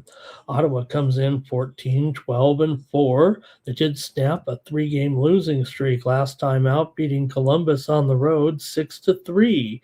For Minnesota, they come in here with a 2-game winning streak. They're 17, 9, and 5. Coming in here off of a win over Dallas the other night, 5-2 at home. They crunched them. They also beat Seattle on the road. Minnesota's been a terrific home team so far, 9-3, but Ottawa's 8-6 on the road, done a pretty nice job so far. Still, just $1.15 here with Minnesota, with clearly the better record here right now. Is it a typo? Is it a trap? Ottawa's done a nice job, make no mistake. They are having a pretty good season here, but still, they've lost recently here at home. They were on a 3-game losing streak at home to the Rangers, to the Blues, to the Devils before they beat Columbus. And Columbus, we know, is a bottom feeder here. Now, maybe because Gustafsson is expected in there instead of Wallstedt, but I don't know if that should necessarily be the case.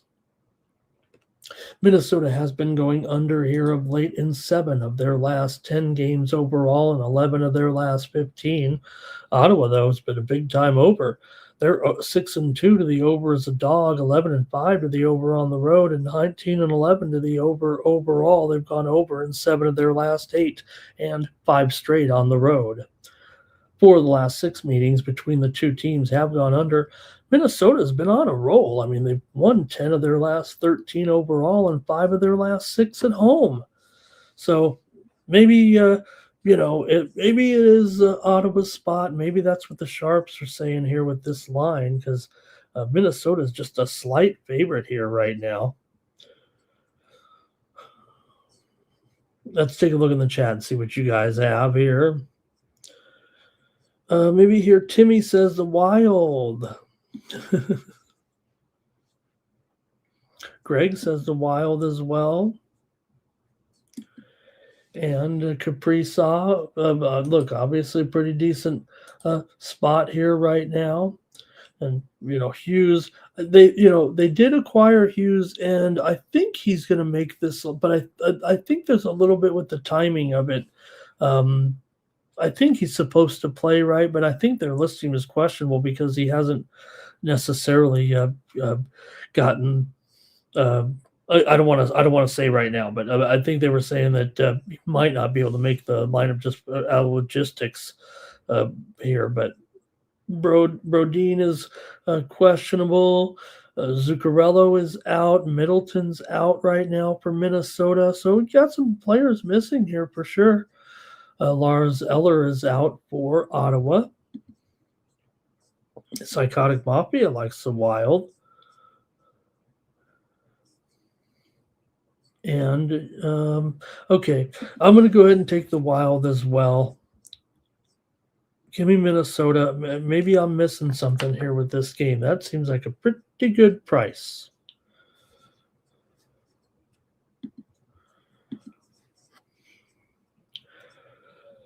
All right, the San Jose Sharks going to take on the Penguins, and well, I guess they're going to go with Silobs here right now.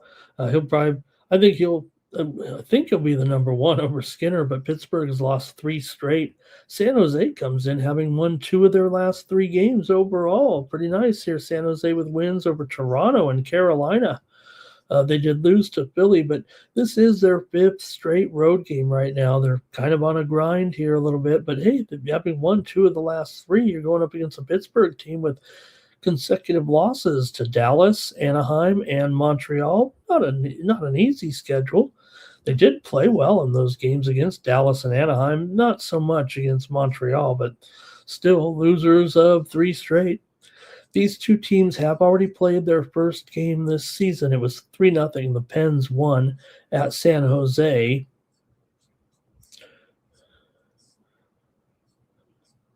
Pittsburgh comes in here just 4-6 as a favorite so far this season. Pittsburgh is 3-7 to the under as a favorite. San Jose's 13-19 to the under as an underdog. San Jose's lost 5 of the last 6 meetings between the two. San Jose's gone under in 8 of their last 9 on the road and 4 of their last 5 overall. However, 4 of the last 5 meetings between these two teams have gone over here in Pittsburgh. That's, 5 years, though. Once a year. Penguins have dropped 5 of their last 6 on the road and 4 of their last 6 overall. I'm going to go under in this one with San Jose and Pittsburgh.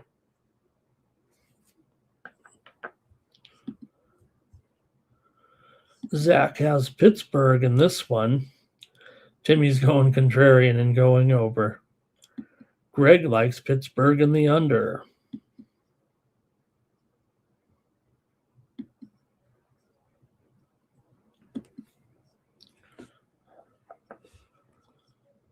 All right, the Tampa Bay Lightning are at the New York Islanders here on Saturday night.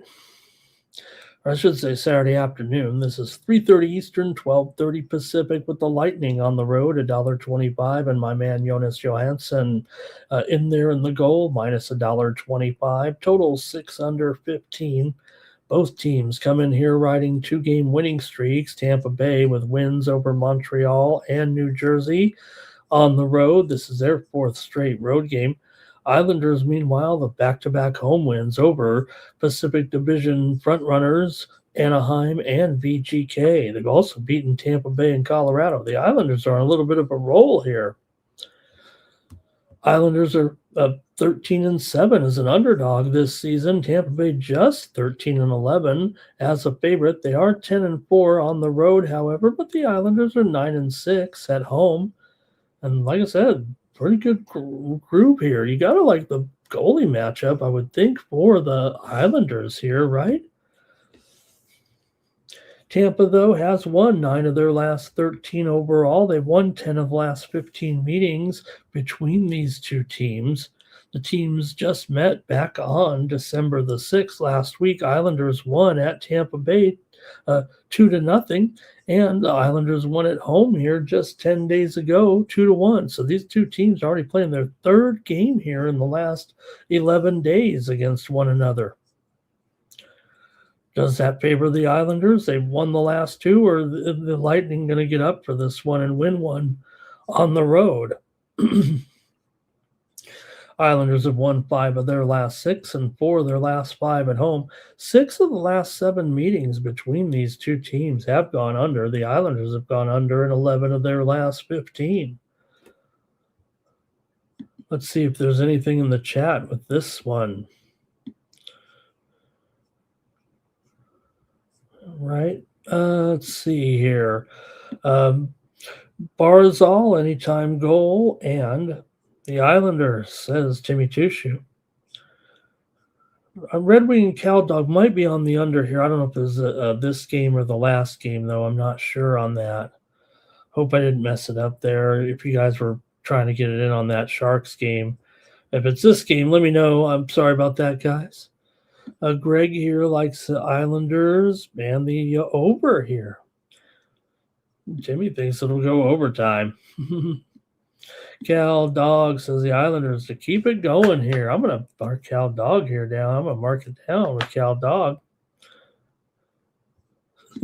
Poor Andre's still behind us, you guys. I don't mean to make fun of him there. Red Wing says Tampa. Maybe they do have their number, huh? But Psychotic Mafia is on the Lightning. Timmy says it looking like a Tampa spot, maybe because of the fact that the Islanders won those games. Huh? A little bit of the revenge here, maybe for the Lightning. I know that. Look, Johansson's one of the least popular goaltenders. It feels like with betters, and here you have to uh, lay it as a favorite. Now, look, we expect the Lightning here as they've really gotten things going.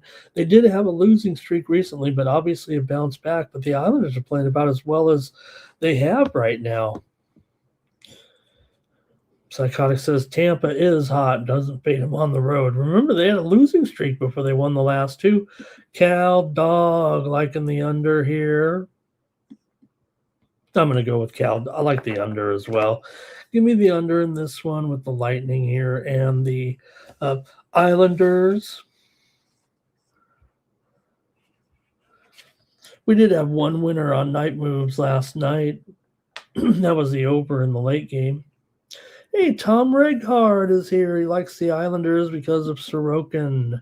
Yeah, I think, Tom, you know what? I think they do have a distinct goaltending advantage here. All right. You know, if we wait long enough, Andre will catch up to us. I'm going slow enough tonight and having such a great time with you guys here on a big NHL card. Let's go to the next one. Maybe Andre will catch up.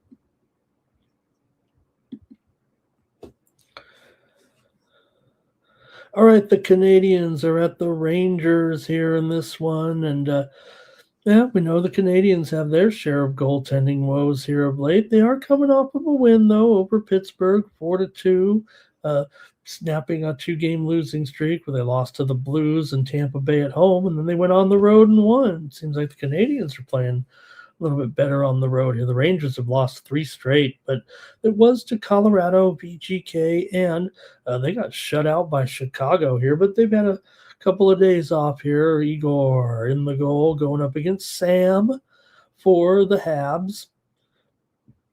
Montreal's been stellar on the road so far this season, while the Rangers have been terrible at home. So if we adhere to, and look, the Rangers have come back here and won a few home games now, but Montreal is 9-3-2 on the road. The Rangers are 3-8-3 at home. I think we're supposed to just go back to the Canadians here, probably. Rangers are 11-21 to the under this season. The Canadians are 20-10 to the over. So you really have, and the Canadians have been, just over city. We know that.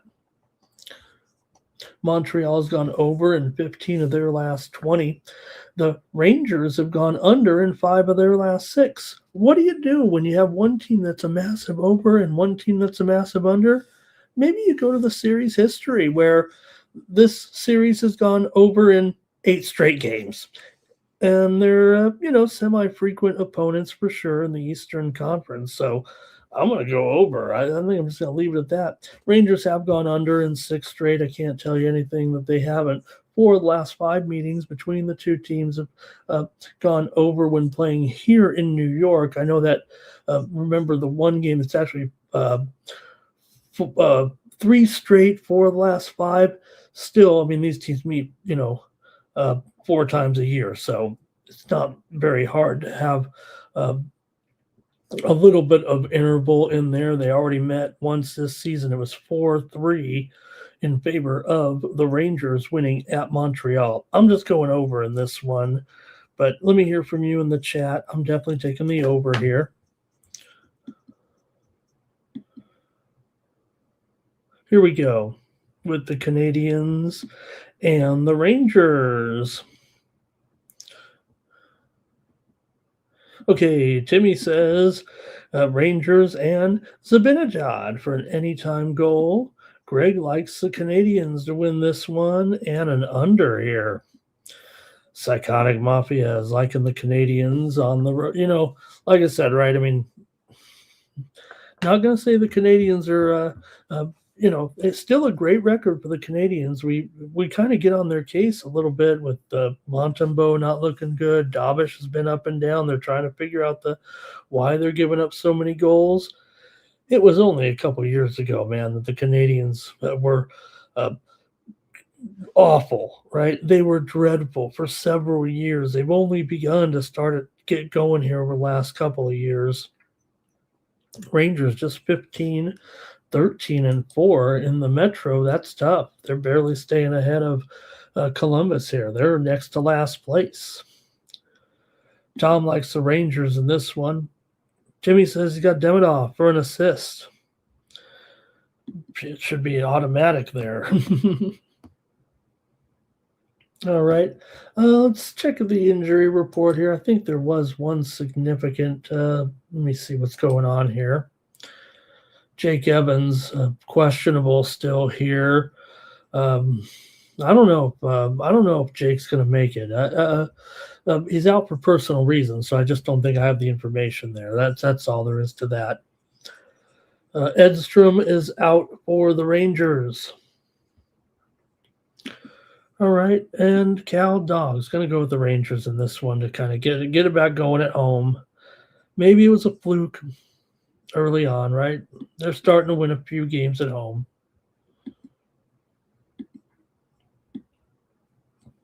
All right, Caps and the Jets here. So it looks like a pretty good goaltending matchup in this one. With the Caps, going to be a slight favorite on the road. Caps coming in here, 18, 9, and 4. Winnipeg's just 14, 15, and 1. People are betting them lately like they're back or better than that.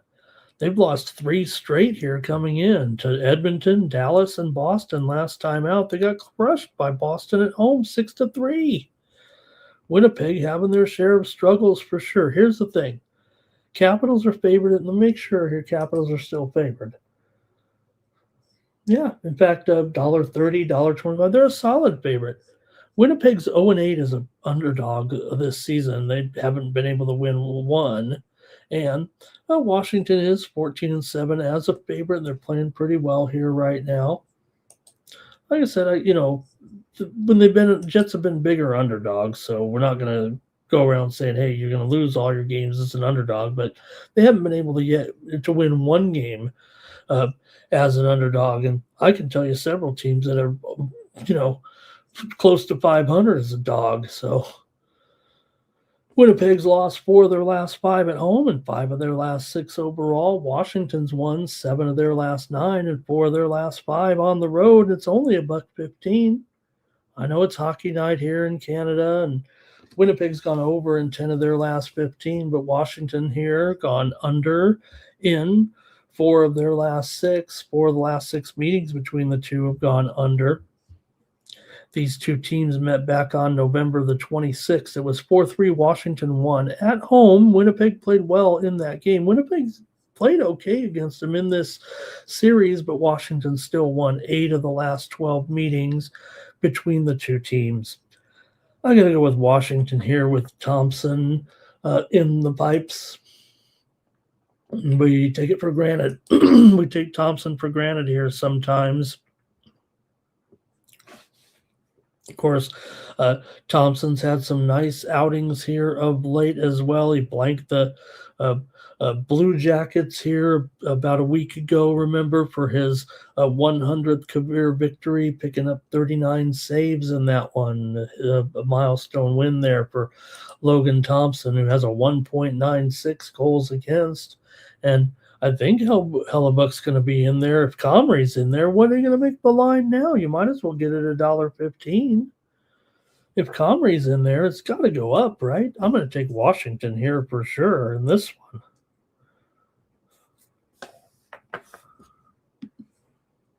Let's go to the chat. And Zach Rossi likes the Caps here in this one. Greg likes the Capitals here. Chetrin, Timmy with the Chetrin there. Greg says Capitals. He likes the Caps and an over here. And Psychotic Mafia says, I'm going to take the Caps. You could make an argument for the Jets. Oh, let me try to make an argument for the Jets. Uh, they beat Buffalo at home recently. Well, they are 7-7 at home this season. Washington's 8-4 on the road. Caps puck line for Cal Dog, maybe the under. Ovechkin with a goal, maybe an empty netter. Jets are not looking that good, says Timmy. Ovechkin goal, Caps money line for Timmy. And Tom Reghard liking the Jets, though, to get it done here at home. Look, that's a great equalizer. I think that's where you make the argument here. At home still, you're still should be a decent team in the Jets trying to get to 500.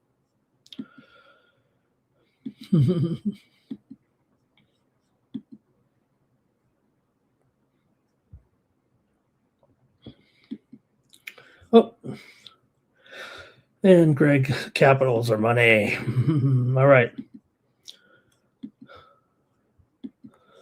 Well, I guess it's going to be Calvin Pickard in there for the Oilers tonight. Following the trade there, Picard's going to have to start in goal here. I don't think they have Tristan Jarry just yet. Hey, but the Oilers have won 3 of 4 coming in right now with wins over Seattle, Winnipeg, and Detroit. They lost to Buffalo. So they beat some good teams. Seattle's kind of been struggling for sure. They beat up on them 9-4. There's nothing wrong with the Oilers' offense here. I mean, they've scored basically 22 goals in the last 4 games. Meanwhile, for Toronto, they come in here 14-11. Both teams are 14-11, and right now, Toronto coming in here with a loss last out to San Jose. They're playing their 4th straight home game. They've actually lost 2 of 3 to Montreal and San Jose. They did blank Tampa Bay in there. Toronto's 9-4 at home this season. I'm expecting Hill to be here in this one. 2-3 for Hill to be at 2.25 goals against, but an impressive 93.5% save percentage so far. What will the Oilers be like here following their trade? And I don't think Jarry here, even though it's at Toronto, we'll see. I think Picard, it would be great on Saturday night to have him in there, hockey night with 2 Canadian teams here. I'd like to see Jarry in that lineup, but we'll see how that goes.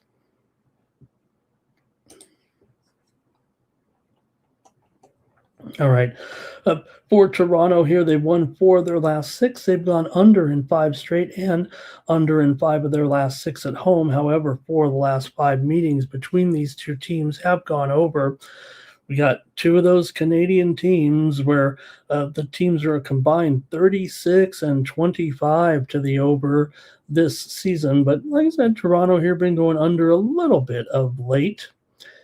Edmonton has lost 6 of their last 7 trips here into Toronto. I've got to take Toronto in this one. Edmonton's dropped 11 of their last 16 on the road right now. So give me Toronto in this one. Let's let Edmonton get settled. Even if Yari's in there, I think the price will adjust. Let's see what you got in the chat, but I've already given my pick. All right, I think Timmy might be on the Leafs here. Zach's on the Leafs. Mr. Wesker is on the Oil here. And Greg here says 4-3 Oilers take the puck line with Toronto here. All right. Cal Dog on the Oilers here. And Tom is on the Leafs. Andre says Caps and over. Mr. Weskers is an Oiler fan. Tavares, anytime goal, but a lot of Leafs could score. Whoops. Andre got his late pick shown. Toronto not laying none with Oilers on the I think Psychotic Mafia is on Toronto. All right. And that's going to do it in that one. Man, we're making good time here on this 13-game card.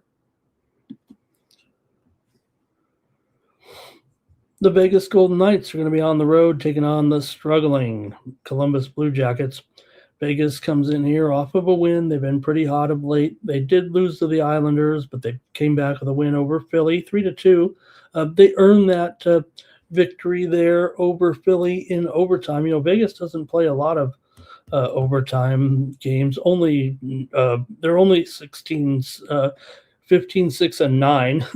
Meanwhile, Columbus 13, 12, and 6, but losers of four straight to Ottawa, Carolina, Washington, and Florida. They have not looked good here in their last few games, and they're giving up a ton of goals right now. And there's no stopping the bleeding right now, it feels like, for the Blue Jackets.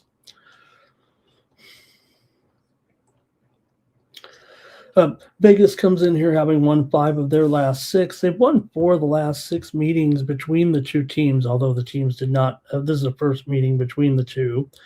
Vegas has gone under in 8 of their last 12 on the road. This series has gone under in 5 of the last 7 meetings between the two teams. Columbus has dropped 8 of their last 10 coming in.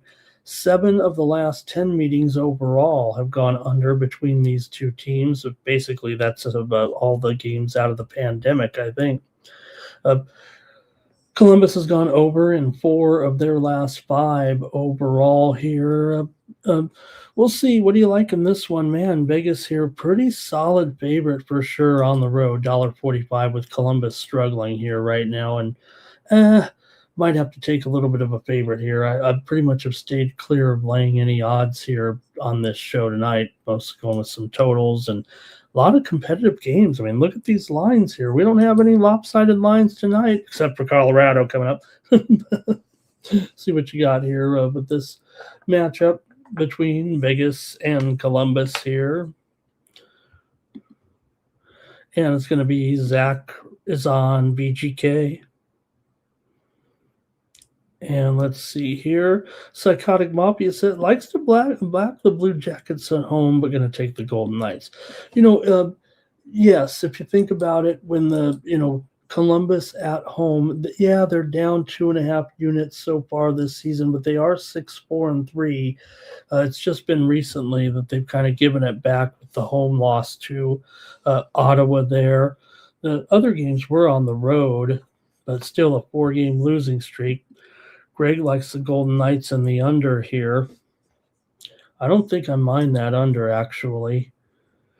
Timmy says he's going to take Columbus to finally get one. Cal Dog likes the over. And want to say hello to Dak Kush King in the chat. Thank you, Dak Kush King. He likes the Blue Jackets on the puck line in this one. Thanks. Nice to have Dak Kush King in the chat. Tom Regard on Columbus here. The two teams have actually alternated wins and losses. Vegas did win here, though, last year, 4-0. Tom likes Columbus as well. Man, there's enough support here for Columbus. Probably just, I don't know, man. Vegas, it feels like they're starting to make their move a little bit here. I got to take Vegas on the road, you guys. I'm going to homer it up here and take the Golden Knights.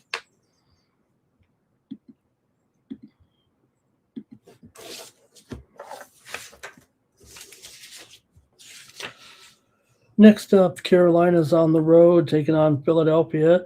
$1.60 here. Now we're getting some bigger lines a little bit here later in the card as we are in to the evening action here with Carolina on the road taking on Philly in this one.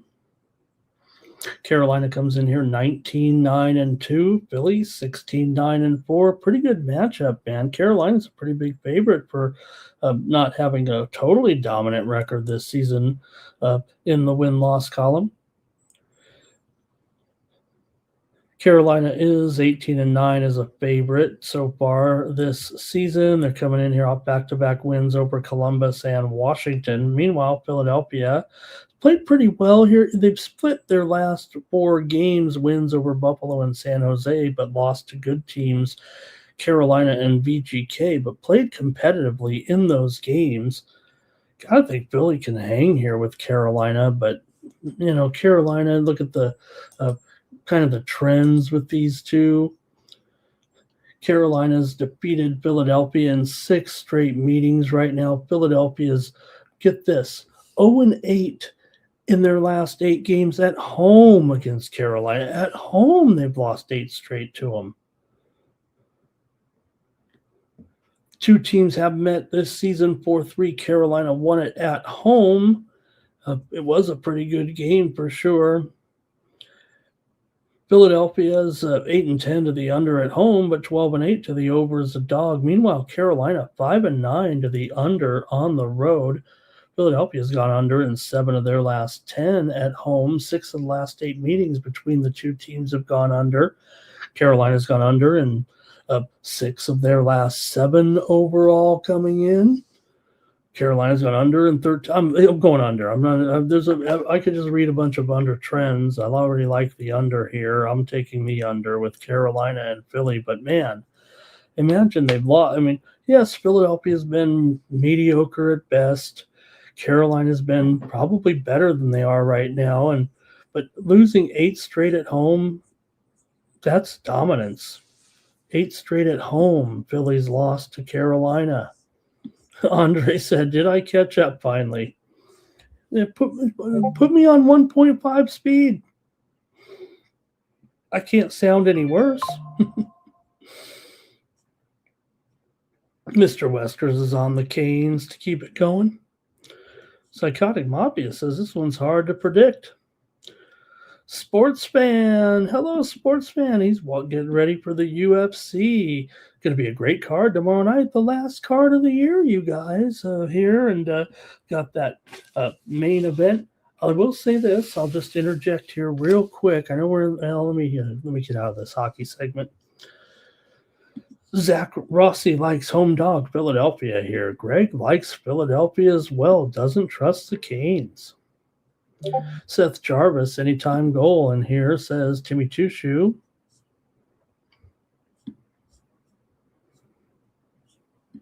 Greg says it'll go overtime maybe. And let's see, Tom says take the Flyers. A lot of people liking the Flyers despite that 0-8 record at home against Carolina. I'll take the under because I got to respect the chat here.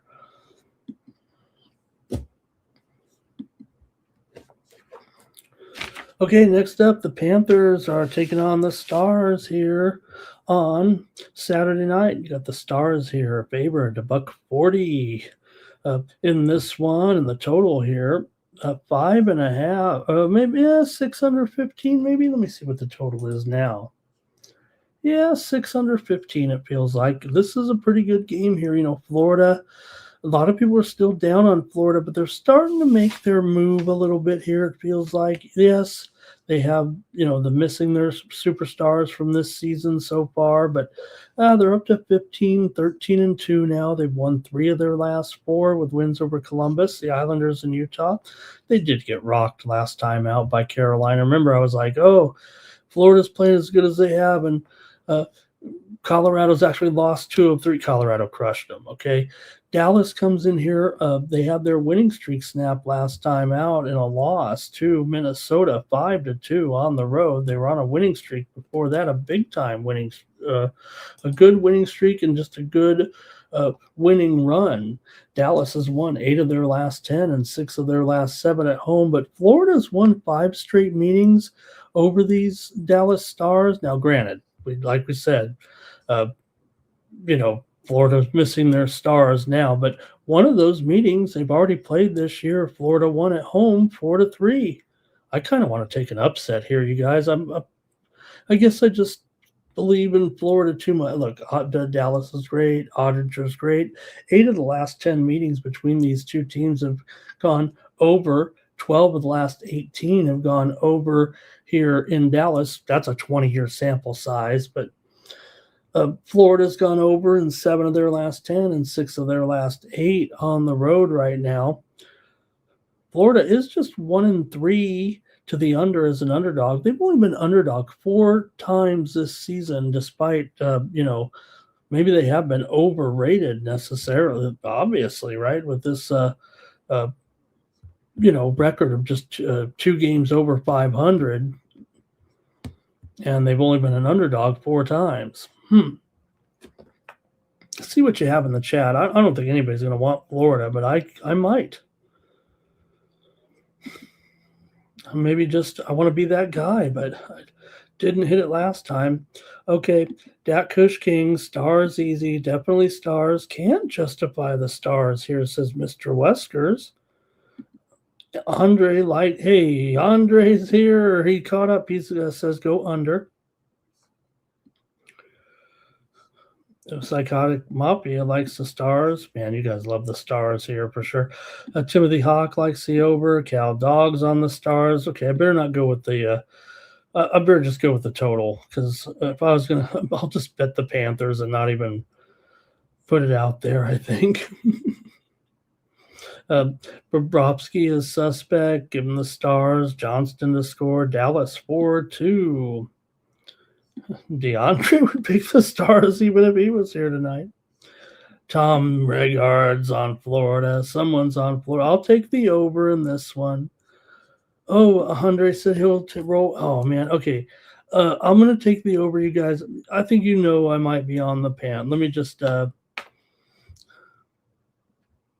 Panthers money line for Andre. Well, I kind of got chicken there because everybody in the chat. I don't want to go against the chat.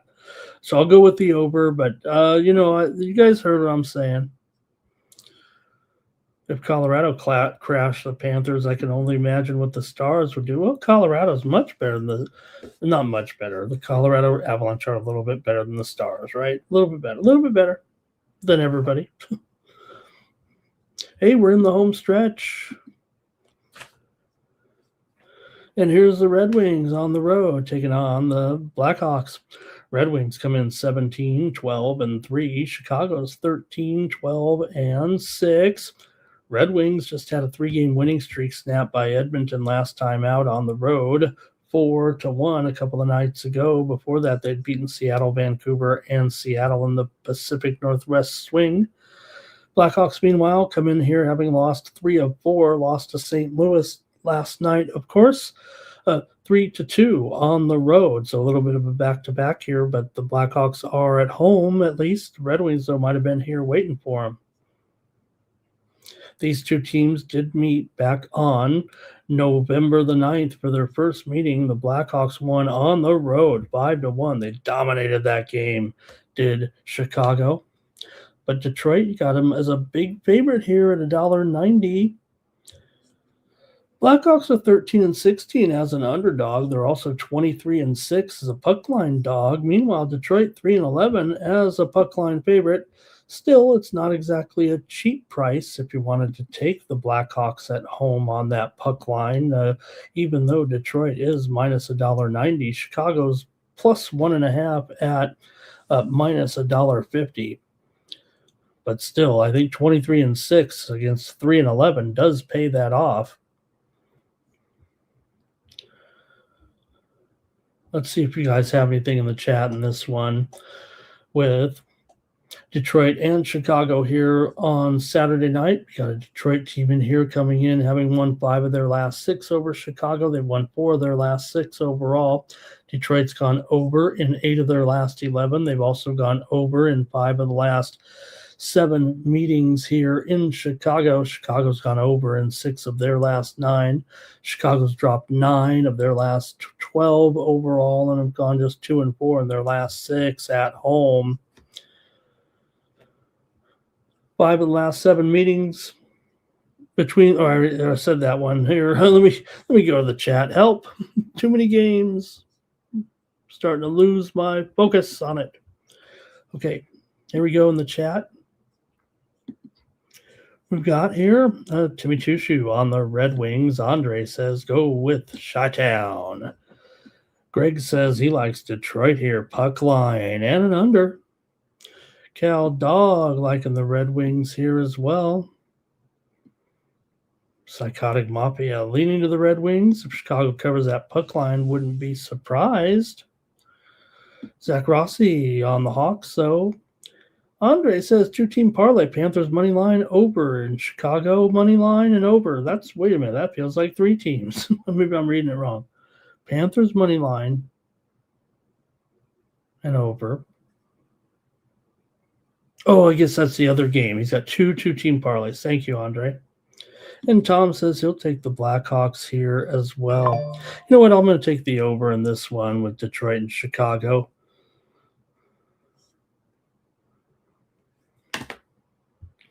Man, I'm going with some totals here tonight on the show.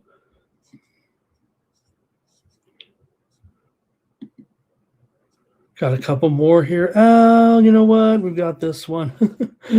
We've got this one with the Predators and the Avalanche. And it's minus 345. So what are you going to do here with Colorado? Total 6.5 in this one. Colorado's won 3 of 4 now.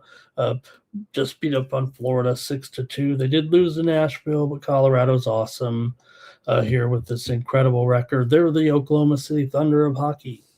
22-2-7. Nashville comes in here playing about as well as they have all season. They're on a 2-game winning streak. They're 12-14-1. Everybody buried this team, but all of a sudden, back-to-back wins over Colorado and St. Louis. So a little bit of a good run here right now for sure between these two. You got a Nashville team here, just 6-15 as an underdog, but look, this is a huge line. Colorado 16-14 as a puck line favorite. Nashville 11-10 as a puck line dog. The puck line price on Nashville is plus money here tonight, but man, Colorado is just destroying everybody left and right. Colorado's won 10 straight at home. They've won 15 of their last 18. They've won 7 straight at home against Nashville and 12 of the last 17 games overall between the two. Nashville's gone over in 8 of their last 9 games, and 13 last 20 games between these two teams have gone over. I'm going to go over in this one with Nashville and Colorado.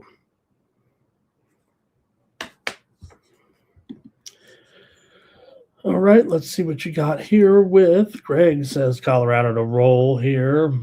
Psychotic Mafia is going to put the Avalanche in a parlay with the Wild or the Ducks. Makar to score. Hello to Plant Based tonight. Hi, Plant Based. Zach likes Colorado to roll as well. Hey, I could come in here and give out Colorado. But look, Gal Dog says Nashville to win again. And why not? Nashville already won when these two teams met, right? Just 4 days ago, we said it. 4-3 at home over Colorado for a rare slip-up for the Avalanche. So will they be thinking revenge, or maybe do they just overlook them again and the Avalanche can, play, down to the competition this one because it looks too easy. Timmy Two Shoe says Avs team total over. And Greg is says quick revenge here.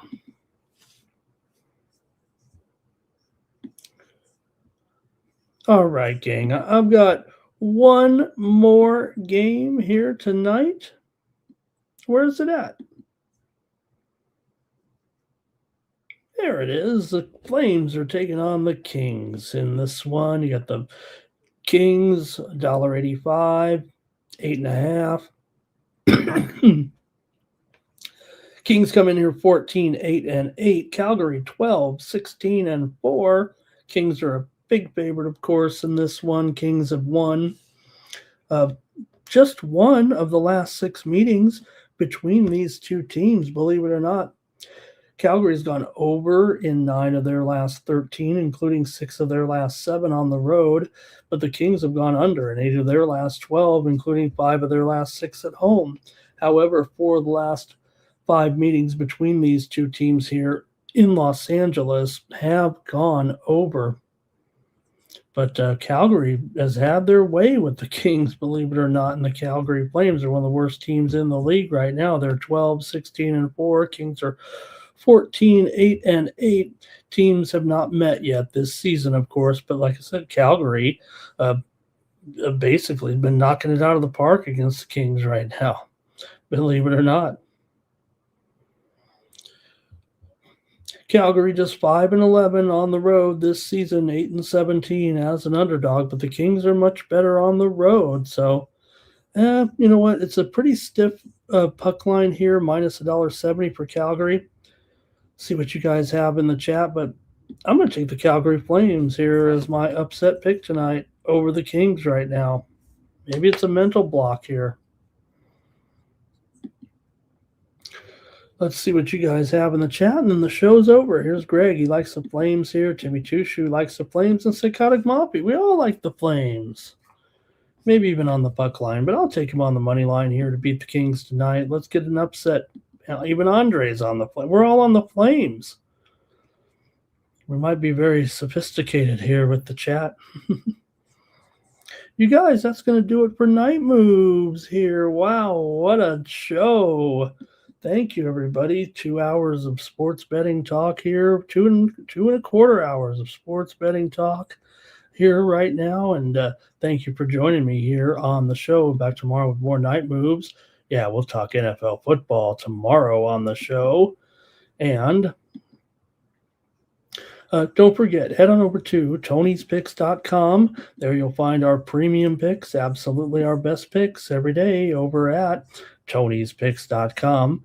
Want to mention tomorrow UFC action here for Saturday. It was the last UFC of the season. You can catch my best picks over there at Tony'sPicks.com for the UFC card. I've got a 3-pack of winners. Let me bring it up here and show you.